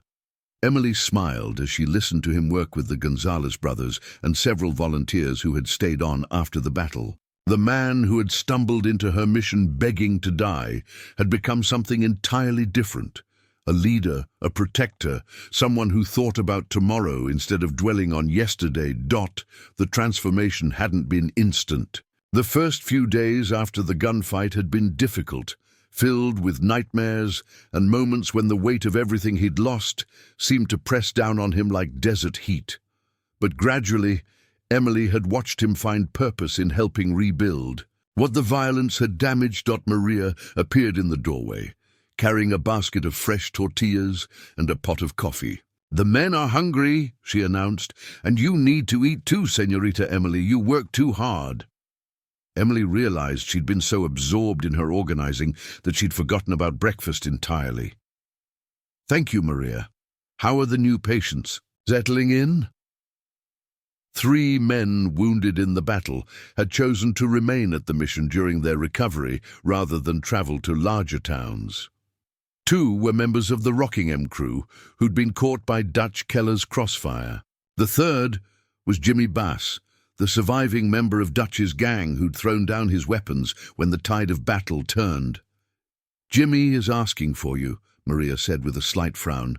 "He seems troubled in his mind." Emily finished arranging the medical supplies and followed Maria to the recovered chapel, which had been converted to a temporary recovery ward. The 3 patients occupied cots arranged near the altar, where Father Rodriguez's carved crucifix watched over them with wooden serenity. The 2 ranch hands were healing well, their wounds clean and showing no signs of infection. But Jimmy Bass was a different matter. The young man, Emily guessed he couldn't be more than 22, lay staring at the ceiling with the hollow expression of someone wrestling with demons that had nothing to do with physical injury. "Jimmy," Emily said quietly, approaching his bedside, "Maria said you wanted to see me." Jimmy's eyes focused on her with obvious effort. "Miss Thornton, I need to ask you something." "What is it?" "Why?" The question came out as barely more than a whisper. "Why did you patch me up after what I did, after what I was a part of?" Emily pulled a wooden chair close to his cot and sat down. This was a conversation she'd been expecting, though she'd hoped Jimmy would find his own answers first. "Because that's what we do here," she said simply. "We heal people who are hurt, all people, even killers, even killers." Jimmy was quiet for a long moment, his young face etched with guilt and confusion. "I'd never killed anybody directly, but I rode with Dutch, took his money, helped him terrorize folks. That makes me part of it, doesn't it?" Emily considered her words carefully. "What matters now isn't what you were part of then. What matters is what you choose to be part of going forward. Don't know if I got a choice. Law's gonna want answers about Dutch gangs. I'll hang on for what we've done. Sheriff Hawkins has been asking questions, but he's more interested in justice than revenge. If you're willing to testify about Dutch's crimes, help identify his other victims, that might make a difference." Jimmy's eyes filled with something that might have been hope. "You think so?" "I think a young man who feels genuine remorse for his mistakes deserves a chance to make things right." Through the window, Emily could hear Caleb's voice again, now working with Eduardo to measure lumber for new window frames. The steady rhythm of construction provided a counterpoint to their conversation. "That man Morrison," Jimmy said suddenly. "He could have killed me easily during the fight. I had a clear shot when I threw down my gun. But he didn't. No, he didn't. Why not? I was riding with the men who murdered his family." Emily looked toward the window, where she could see Caleb's silhouette against the morning light. "Because he's not the same man who started hunting Dutch Keller 3 years ago. Killing you wouldn't have brought his family back. But sparing you might save other families from losing their sons." Jimmy absorbed this in silence. Finally, he asked, "What's going to happen to me when I'm healed up?" "That's partly up to you. Sheriff Hawkins mentioned that the Territorial Authority is looking for men to help establish law and order in the new settlements. Former outlaws who've turned their lives around sometimes make the best lawmen. They understand how the criminal mind works. You think they'd trust someone like me with a badge? I think they'd trust someone who's learned the difference between right and wrong the hard way. But first, you need to prove you've truly learned it." Emily left Jimmy to contemplate his future and walked outside to check on the reconstruction progress. The mission's courtyard had been transformed into a bustling workshop, with men working on everything, from roof repairs to new furniture for the expanded medical facilities. Caleb looked up from the window frame he was installing and smiled when he saw her, an expression that still caught Emily by surprise with its warmth. The grim, haunted man who'd collapsed in her doorway had been replaced by someone who found genuine pleasure in simple accomplishments. "How are the patients?" he asked, wiping sweat from his forehead with his shirt sleeve. "Healing well. Jimmy's asking hard questions about his future." "Good. Man should ask hard questions before he decides what kind of life he wants to live." Emily moved closer, noting that Caleb's own wounds had healed remarkably well. The bullet, scars would always be there, but they no longer defined him. "Speaking of futures, we need to talk about yours." Caleb's smile faded slightly. "What do you mean?" "The mission is safe now. Dutch's gang is finished, and word has spread that this isn't a place where outlaws are welcome. You've fulfilled whatever obligation you felt to stay and protect us." "Is that what you think, that I stayed out of obligation?" Emily felt her cheeks warm. "I think you stayed because you're an honorable man who keeps his word. But now that the danger has passed, I'd like to stay. For different reasons." "What reasons?" Caleb set down his tools and turned to face her fully. "Because for the first time since I lost Catherine and Lucy, I've found a place where I belong. Because I've found work that builds things instead of destroying them. Because I've found people who matter to me." Emily's heart began beating faster. People? One person in particular. The courtyard around them continued to buzz with activity, but Emily felt as if she and Caleb were suddenly alone in a bubble of possibility and uncertainty. "Caleb, I know what you're going to say," he interrupted gently, "that it's too soon, that I'm still grieving my family, that a gunslinger and a nurse don't make sense together. Actually, I was going to say that I've been hoping you'd decide to stay." Caleb's expression shifted from uncertainty to wonder. "Really? Really? This place, these people, this work, it's all become more meaningful because you're part of it. And Emily took a breath, surprised by her own boldness. "I can't imagine going back to the way things were before you stumbled out of that desert."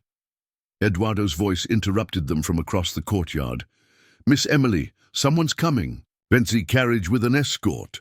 The bubble of intimacy burst as Emily and Caleb turned their attention to the approaching vehicle. Through the heat shimmer, they could see an expensive coach drawn by 4 horses, accompanied by 2 outriders in what looked like military dress. "Expecting anyone important?" Caleb asked, his hand automatically moving to check his gun.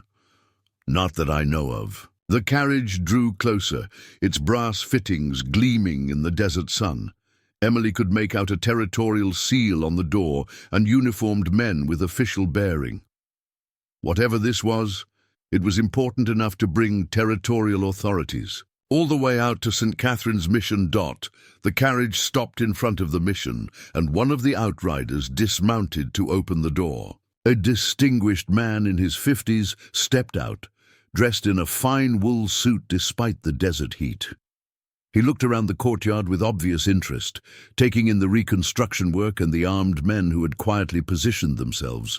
At strategic locations, Father Rodriguez appeared from the chapel, still wearing his work clothes but carrying himself with the dignity that marked him as the mission's spiritual leader. "Gentlemen," the priest said courteously, "welcome to St. Catherine's. I am Father Rodriguez. How may we serve you?" The distinguished visitor removed his hat and bowed slightly. "Father Rodriguez, I am Judge Harrison Blackwood, Territorial District, Court. I'm here on official business regarding the recent difficulties you've experienced." Emily felt Caleb tense beside her. Legal authority could mean many things, not all of them good for a man with his past. "What sort of official business?" Father Rodriguez asked carefully. Judge Blackwood's expression was unreadable. "I'd like to speak with Mr. Caleb Morrison, if he's available, and with Miss Emily Thornton, the mission's nurse." Emily stepped forward, her chin raised with determination. "I'm Emily Thornton." "And I'm Morrison," Caleb added, moving to stand. Beside her, Judge Blackwood studied them both with the assessing gaze of a man accustomed to weighing truth against deception. "I've come to inform you that the Territorial Authority has completed its investigation into the activities of Dutch Keller's gang. Based on testimony from survivors and evidence recovered from their hideout, we've confirmed that the gang was responsible for at least 17 murders, dozens of robberies, and countless acts of terrorism against peaceful settlers." Emily felt some of the tension leave her shoulders. "So the charges against Mr. Morrison—" "There are no charges against Mr. Morrison," Judge Blackwood said firmly. "His actions in tracking down Bill Garrett were entirely legal, as was his defense of this mission. In fact, the territorial governor has asked me to extend an official commendation for his service to the community." Caleb looked stunned. "I don't understand. It's quite simple, Mr. Morrison. Your pursuit of justice for your family's murder and your subsequent defense of this mission has made the territory safer for law-abiding citizens. That deserves recognition, not punishment. The judge reached into his coat and withdrew an official-looking document. The territorial authority would like to offer you a position as a deputy territorial marshal with authority to pursue wanted criminals throughout Arizona Territory. The pay is modest but regular, and the work would allow you to continue your efforts to bring order to lawless areas. Emily stared at the document, then at Caleb's face. This was an opportunity for him to rebuild his life with honor and purpose. But it would also mean leaving the mission, leaving her, to pursue dangerous criminals across vast stretches of hostile territory. "What about the mission?" Caleb asked quietly. Judge Blackwood smiled. "The mission would serve as one of your operational bases. The territorial authority recognizes the value of having a secure, well-defended facility in this region. We'd be happy to provide additional funding and resources to expand its capabilities." Emily felt her heart leap. "You mean he could stay?" "When his duties permit, certainly. A marshal needs a home base, and St. Catherine's has proven itself admirably suited to that purpose." Caleb looked at Emily, then at the bustling courtyard where men were building something beautiful from the ashes of violence. When he spoke, his voice was steady and sure. "Judge Blackwood, I accept your offer, but I have one condition." "What's that?" Caleb turned to Emily, his eyes warm with affection and possibility. "The mission needs a permanent medical officer to support territorial law enforcement activities, someone with training, experience, and the courage to handle whatever comes through those doors." Emily felt tears prick at her eyes as she understood what he was asking. "Are you offering me a job, Marshal Morrison?" "I'm offering you a partnership, Miss Thornton, in law enforcement, in healing, and in whatever else the future might bring." Judge Blackwood cleared his throat diplomatically. "The territorial authority would be pleased to formalize such an arrangement, a deputy marshal and a territorial medical officer working together to bring civilization to the frontier." Emily looked around at the mission that had become her home, at the people who had become her family, at the man who had stumbled into her life asking to die, and instead had taught her how to truly live. "I accept," she said simply. As the desert sun climbed toward its zenith, the courtyard of St. Catherine's mission buzzed with new purpose. The battle against Dutch Keller's gang was over, but the real work, the work of building something lasting in the wilderness, was just beginning. And Emily Thornton knew, with the certainty that comes from faith tested by fire, that whatever challenges lay ahead, she and Caleb Morrison would face them together. 6 months later, the transformation of St. Catherine's mission was nothing short of miraculous. What had once been a small, struggling outpost in the Arizona desert had become a thriving center of frontier justice and healing. New buildings had been constructed, a proper jail with 2 cells, an expanded medical facility, living quarters for territorial personnel, and a communications office connected by telegraph to Tucson and Phoenix. But it wasn't the buildings that made the difference.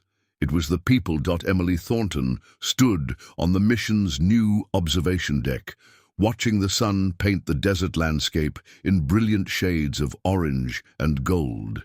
In the courtyard below, children from the growing settlement of New Hope, the town that had sprouted up around the mission, played games while their parents conducted business at the general store that had opened 3 months ago. The sound of approaching hoofbeats drew her attention to the eastern trail, where a familiar silhouette emerged from the heat shimmer. Caleb Morrison rode tall in the saddle, his deputy marshal's badge glinting in the fading sunlight. Behind him, 2 additional horses carried wanted posters that were no longer needed. The Cochise County cattle rustlers had been apprehended.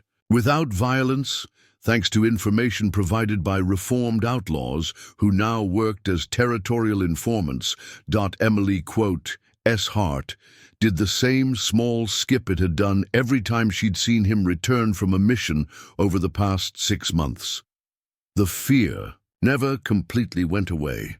The knowledge that his work was dangerous, that someday he might not come home. But it was balanced by pride in the man he'd become and the good he was doing across the territory. Caleb dismounted in the courtyard and handed his horse's reins to Tommy Gonzalez, Eduardo's youngest brother, who'd taken on the job of stable master.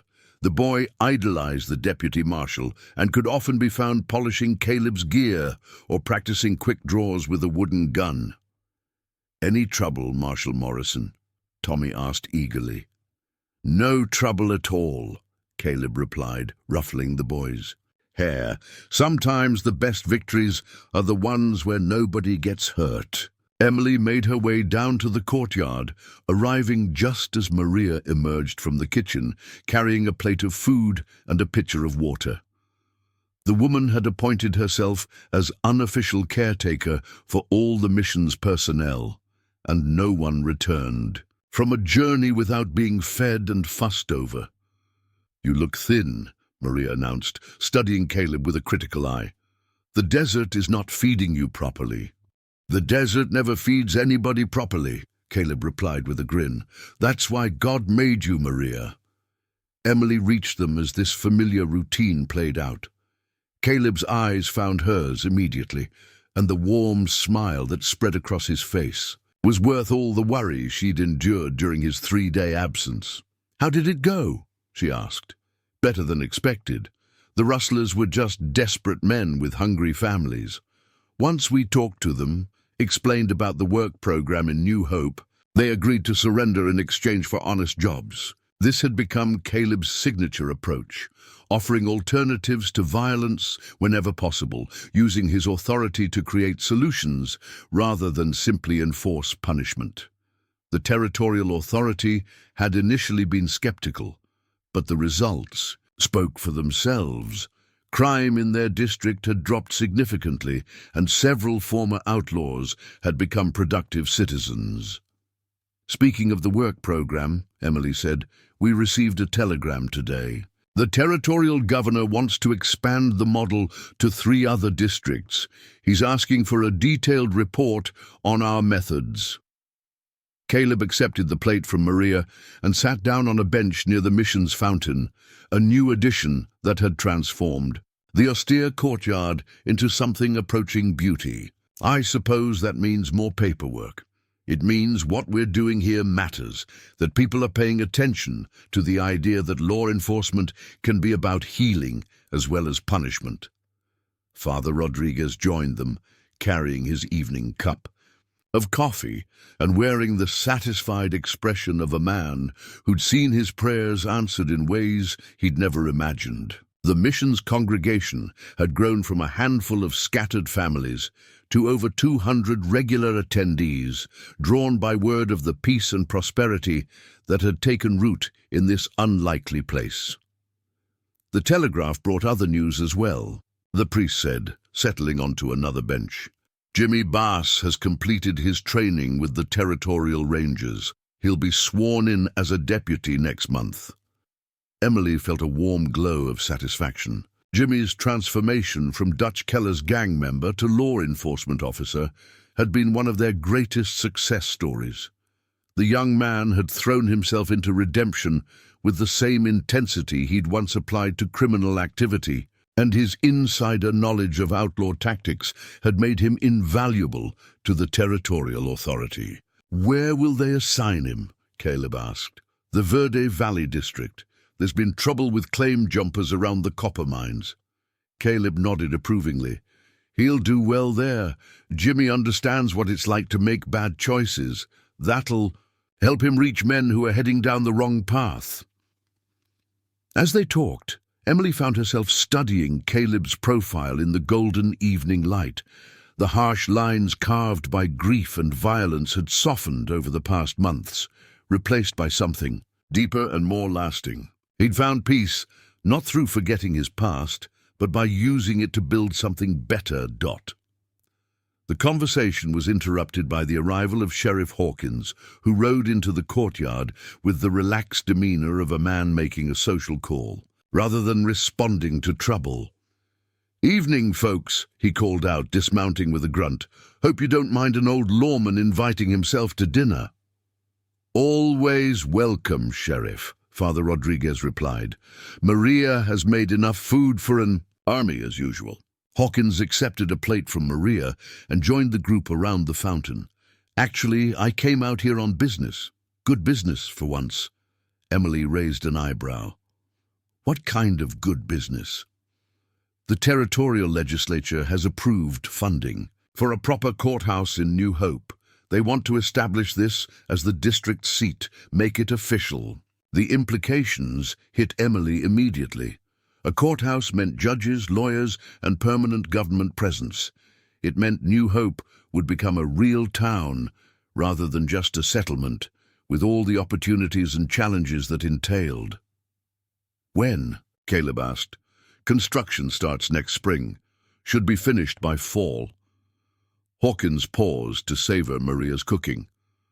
"They're also talking about establishing a proper medical college here, training frontier doctors and nurses. Seems there's been some impressive work done in the field of desert medicine." Emily felt her cheeks warm at the implied compliment. Her innovations in treating heat-related illnesses and infection prevention had been documented and shared with medical professionals throughout the territory.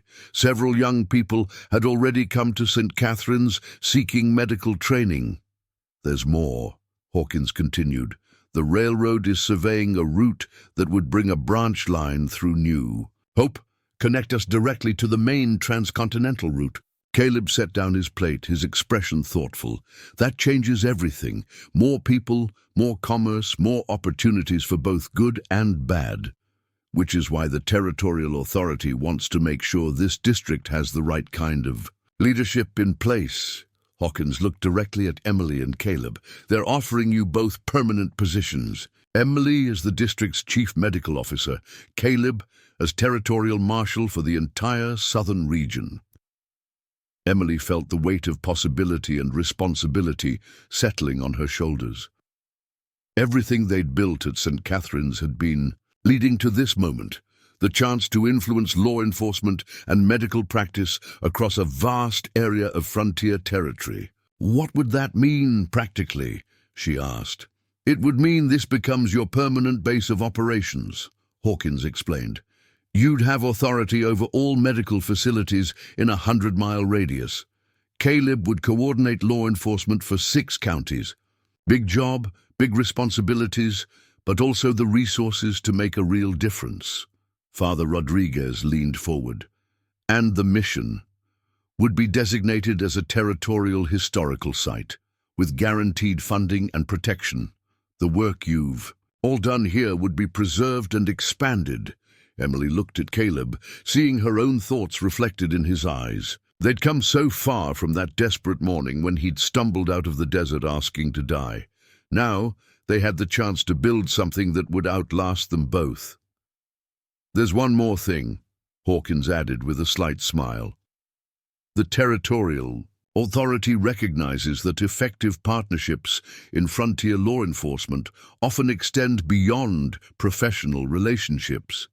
They've authorized me to perform official ceremonies if needed." Emily felt her heart skip. "What kind of ceremonies?" "The kind that makes partnerships permanent and legally binding." The courtyard fell silent, except for the gentle splash of the fountain and the distant laughter of children. Emily realized that everyone was looking at her and Caleb, waiting to see how they'd respond to what amounted to an official blessing of their relationship. Caleb stood up slowly, his eyes never leaving Emily's face. When he spoke, his voice carried across the quiet courtyard with perfect clarity. "Emily Thornton," he said, "6 months ago you looked at a dying man and said, 'Not on my watch.' You saved my life, but more than that, you gave me a reason to live. Again."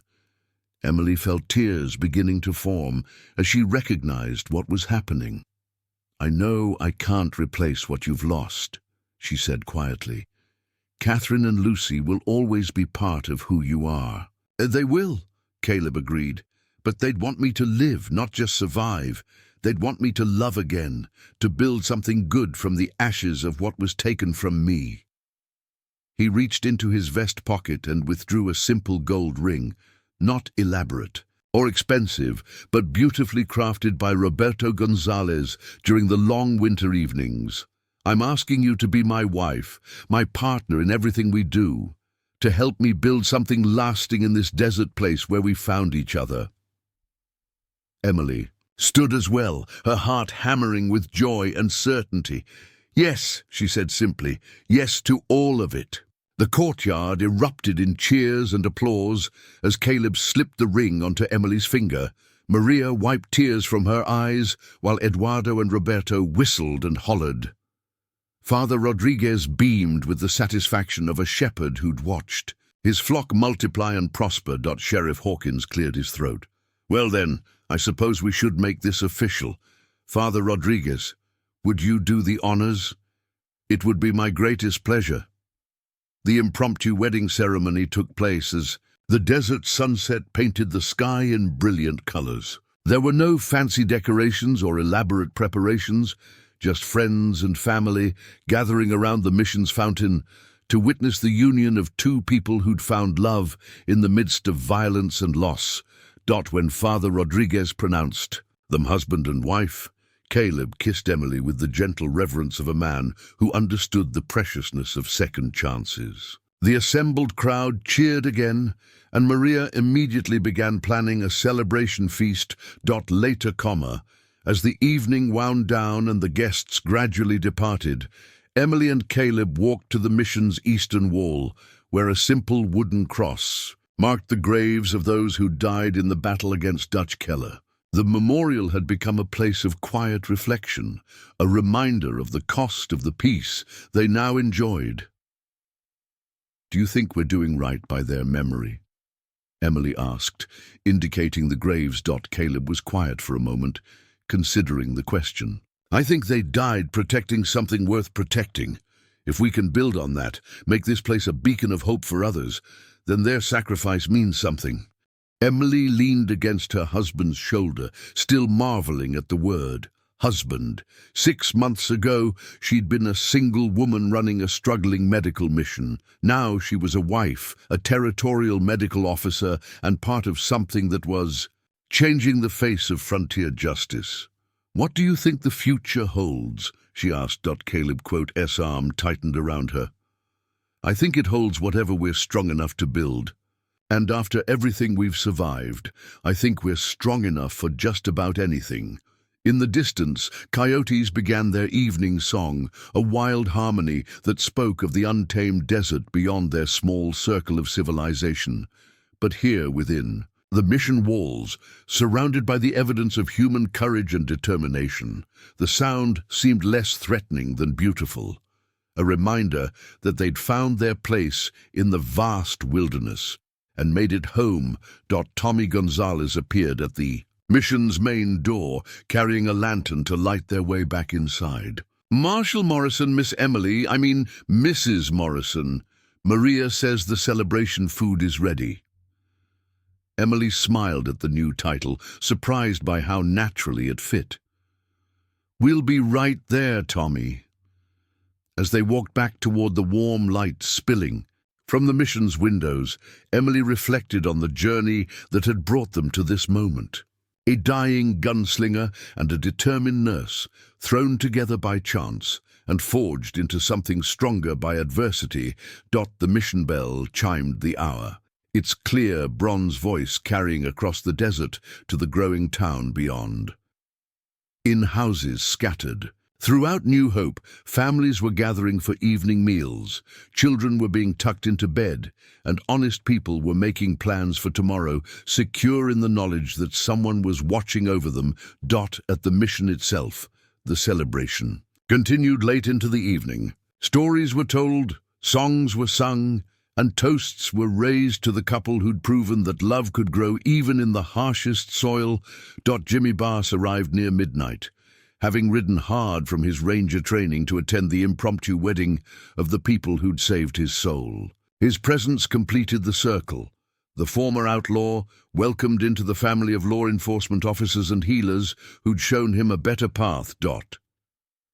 As the celebration finally wound down and the guests departed for their homes, Emily and Caleb stood together on the mission's front steps, looking out over the desert that had nearly claimed them both and had instead become the foundation of their new life together. "No regrets?"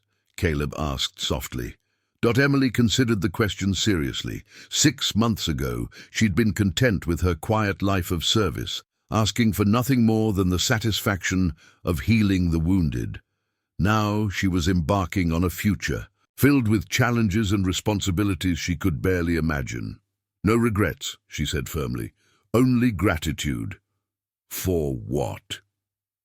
Emily smiled, thinking of all the unlikely turns that had brought them to this moment. For desert storms that bring wounded strangers to our door. For the courage to say "not on my watch" when death comes calling. For the chance to prove that broken people can heal each other and build something beautiful from the pieces. Caleb kissed his wife gently, tasting the salt of happy tears on her lips. "I love you, Emily Morrison. I love you too, Marshall Morrison." Above them, the desert stars wheeled in their ancient patterns, indifferent to human joy and sorrow. But here on earth, in this small oasis of civilization carved from the wilderness, love had indeed conquered death, hope had triumphed over despair, and 2 wounded souls had found healing in each other's arms. The mission bell fell silent. But its message echoed across the territory and down through the years, that courage could be found in the most unlikely places, that second chances were always possible for those brave enough to seize them, and that sometimes the greatest victories came not from violence, but from the simple decision to save a life instead of ending one. In the growing town of New Hope, Arizona Territory, the legend of the angel nurse and the redeemed gunslinger would be told and retold for generations. But for Emily and Caleb Morrison, the legend was just the beginning of a love story that would span decades and touch countless lives. The desert wind carried the scent of sage and possibility as they walked inside together, ready to face whatever tomorrow might bring, secure in the knowledge that they would face it as one. And in the medical wing where it all began, the bed where a dying man had been reborn sat empty and ready for the next wounded soul who might stumble out of the vast Arizona desert, seeking not just healing for their body, but hope for their spirit. Because at St. Catherine's Mission, under the watchful care of Marshal Caleb Morrison and Dr. Emily Morrison, no one was ever beyond saving, and every ending was just another beginning in disguise.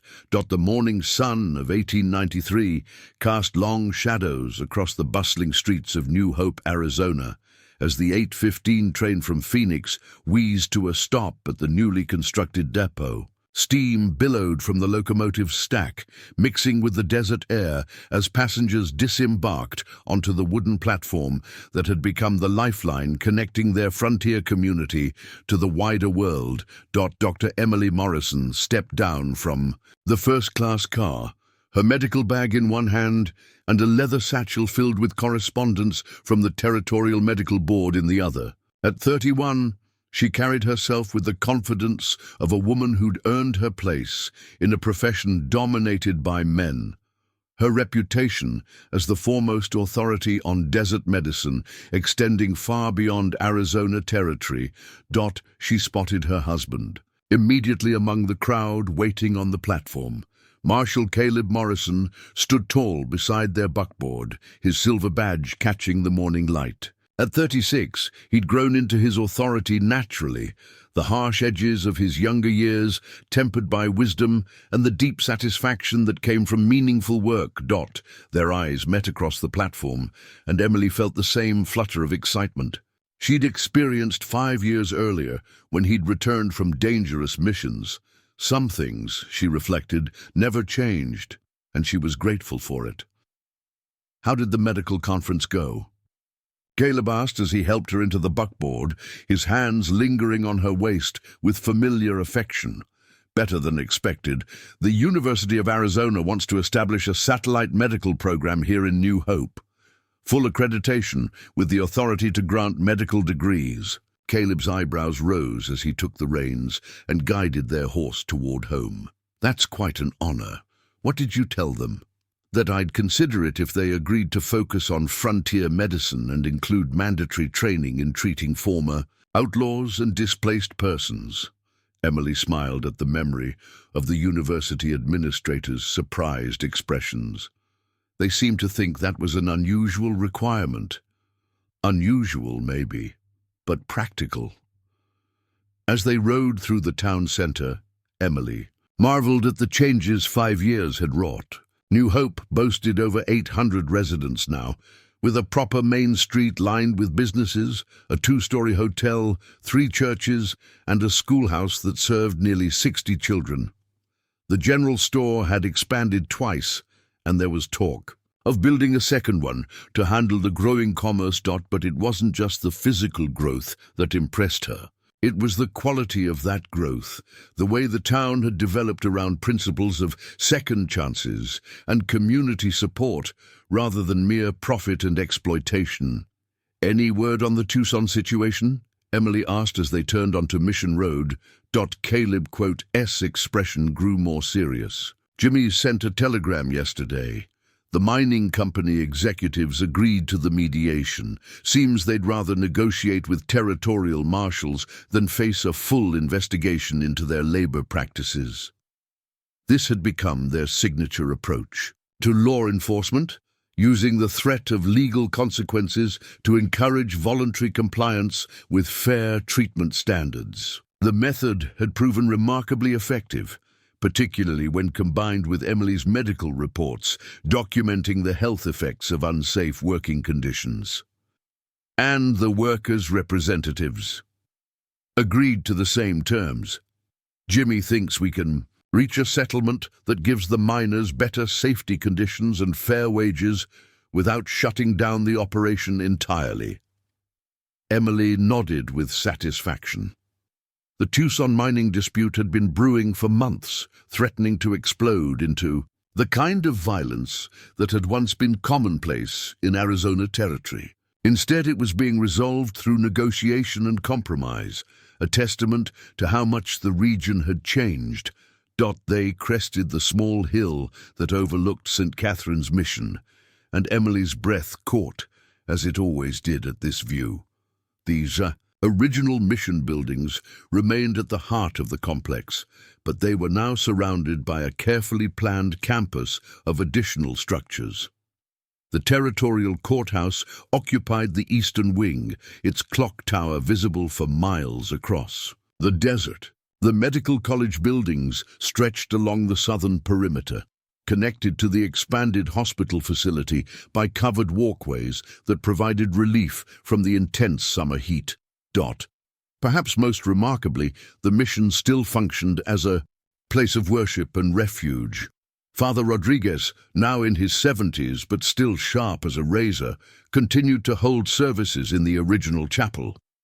The mission's doors remained open to anyone seeking sanctuary, medical care, or simply a meal and a place to rest.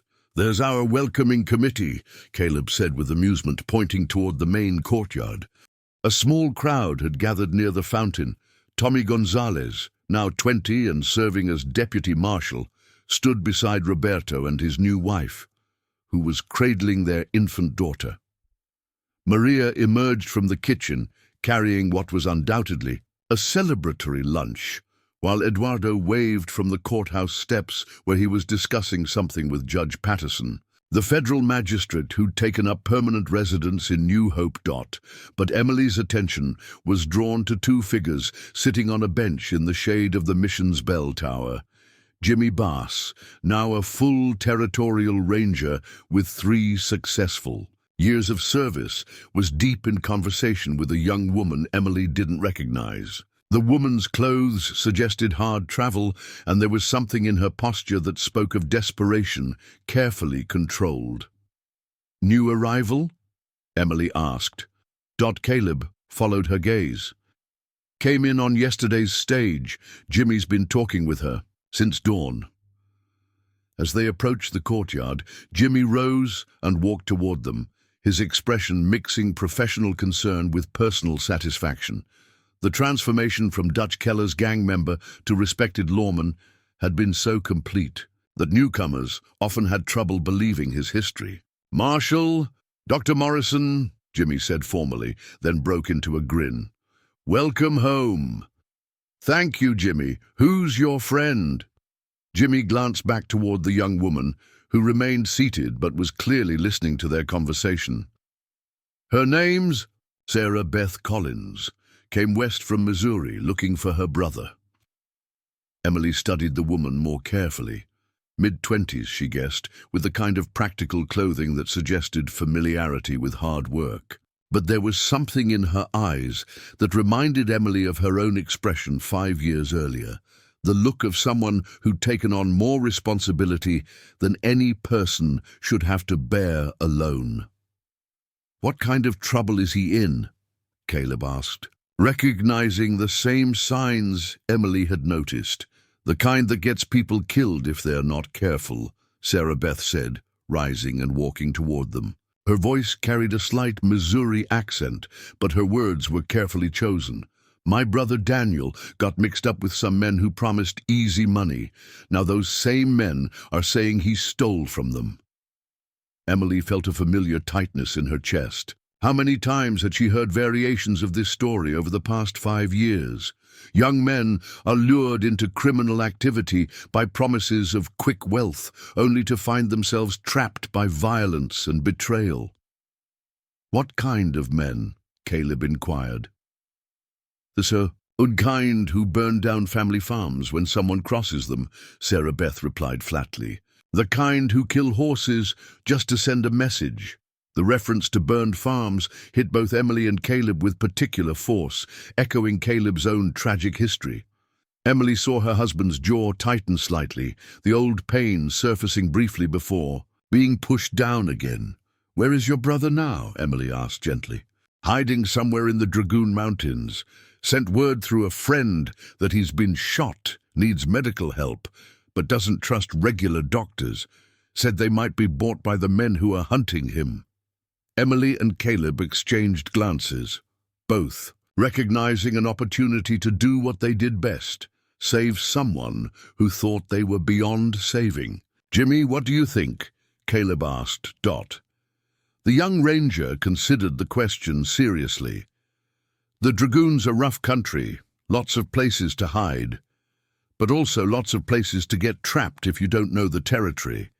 And if Daniel Collins is wounded, he could die out there while he's waiting for help that never comes," Emily finished. Father Rodriguez approached the group, having overheard enough of the conversation to understand the situation. "The mission has always provided sanctuary for those in need," he said quietly. "Perhaps it is time to extend that sanctuary into the mountains themselves." Sarah Beth looked between the assembled faces, hope warring with skepticism in her expression. "You'd really go after him, even though he's probably guilty of whatever they're accusing him of?" "Guilt and innocence are for courts to decide," Caleb said firmly. "Our job is to make sure he lives long enough for that decision to be made fairly." Emily was already making mental preparations, medical supplies suitable for travel, emergency, surgical equipment, enough provisions for several days in rough country. The practical part of her mind catalogued requirements while her heart responded to the familiar call of someone in desperate need. "When do we leave?" she asked. "We?" Sarah. Beth looked confused. "Ma'am, I appreciate the offer, but the mountains are no place for a lady." Emily's smile was gentle, but carried steel underneath. "Miss Collins, I've treated gunshot wounds by lamplight while outlaws shot at the windows. I've performed surgery during sandstorms and delivered babies during Apache raids. The mountains might be rough, but they're not rougher than anything I've already survived." Tommy Gonzalez stepped forward eagerly. I could organize a search party. Get some of the boys together. Cover more ground. Caleb shook his head. Too many people, too much noise. If Daniel Collins is as spooked as his sister says, a large group will just drive him deeper into hiding. Then what's the plan? Jimmy asked. Emily looked at her husband, seeing the familiar gleam in his eyes that meant he was already 3 steps ahead in his thinking. 5 years of partnership had taught her to recognize when he was formulating strategy. Sarah Beth guides us to the general area where she thinks her brother might be hiding, Caleb said slowly. Emily and I go in on foot, locate him, and provide medical care if needed. Jimmy coordinates from a base camp, ready to provide backup or evacuation if things go wrong. And if the men who are hunting him show up? Caleb's smile was thin but confident. Then we remind them that the territorial marshals don't abandon people who are under our protection. The plan was simple, practical, and dangerous. Exactly the kind of mission that had made the Morrison team legendary throughout Arizona territory. Emily felt the familiar surge of excitement mixed with apprehension that preceded their most challenging. In cases, when do we leave? Sarah Beth asked. Tomorrow at dawn, Emily said. That gives us time to prepare properly and gather intelligence on the men who are hunting your brother. I'll send telegrams to the surrounding districts, Jimmy added. Let other law enforcement know what we're doing and request information on any suspicious groups operating in the area. As the group began to disperse, each person focusing on their preparations for the mission ahead, Emily found herself standing alone with Caleb near the mission's fountain. The afternoon sun was beginning its descent toward the western horizon, painting the desert landscape in familiar shades of gold and amber. 5 years ago, you were the one hiding in dangerous territory, convinced you were beyond help, she said. Quietly, Caleb nodded, understanding her meaning immediately. And you refused to accept that anyone was beyond saving. Think Daniel Collins will listen to reason. I think a wounded man hiding in the mountains will listen to anyone who offers genuine help instead of judgment. Emily leaned against her husband's shoulder, drawing strength from his solid presence. Tomorrow would bring new dangers, new challenges, new tests of their ability to bring hope to hopeless situations. But tonight they were home, surrounded by the community they'd helped build and the family they'd chosen. No matter how much we accomplish, there's always another person who needs saving, she observed. Is that a complaint? Emily considered the question seriously. No, I think it's a blessing. It means there's always another chance to prove that love is stronger than hate, that healing is more powerful than hurting. Even when the healing requires riding into mountains full of armed men who kill for a living. Especially then. Above them, the mission bell began its evening call to prayer, the bronze voice carrying across the desert to the town beyond. In houses throughout New Hope, families were gathering for dinner. Children were being tucked into bed, and honest. People were making plans for tomorrow, secure in the knowledge that someone was watching over them. At St. Catherine's mission, the work continued. The endless, vital work of proving that redemption was always possible, that second chances could be earned, and that love could indeed conquer the darkest corners of the human heart. The desert wind picked up as twilight approached, carrying the scent of sage and possibility across the landscape that had witnessed so much transformation. And in the growing shadows of evening, Emily and Caleb Morrison prepared once again to venture into danger for the sake of someone who thought they were beyond saving, because that, after all, was what they did best. Up next, you've got 2 more standout stories right on your screen. If this one hits the mark, you won't want to pass these up. Just click and check them out. And don't forget to subscribe and turn on the notification bell so you don't miss any upload from us.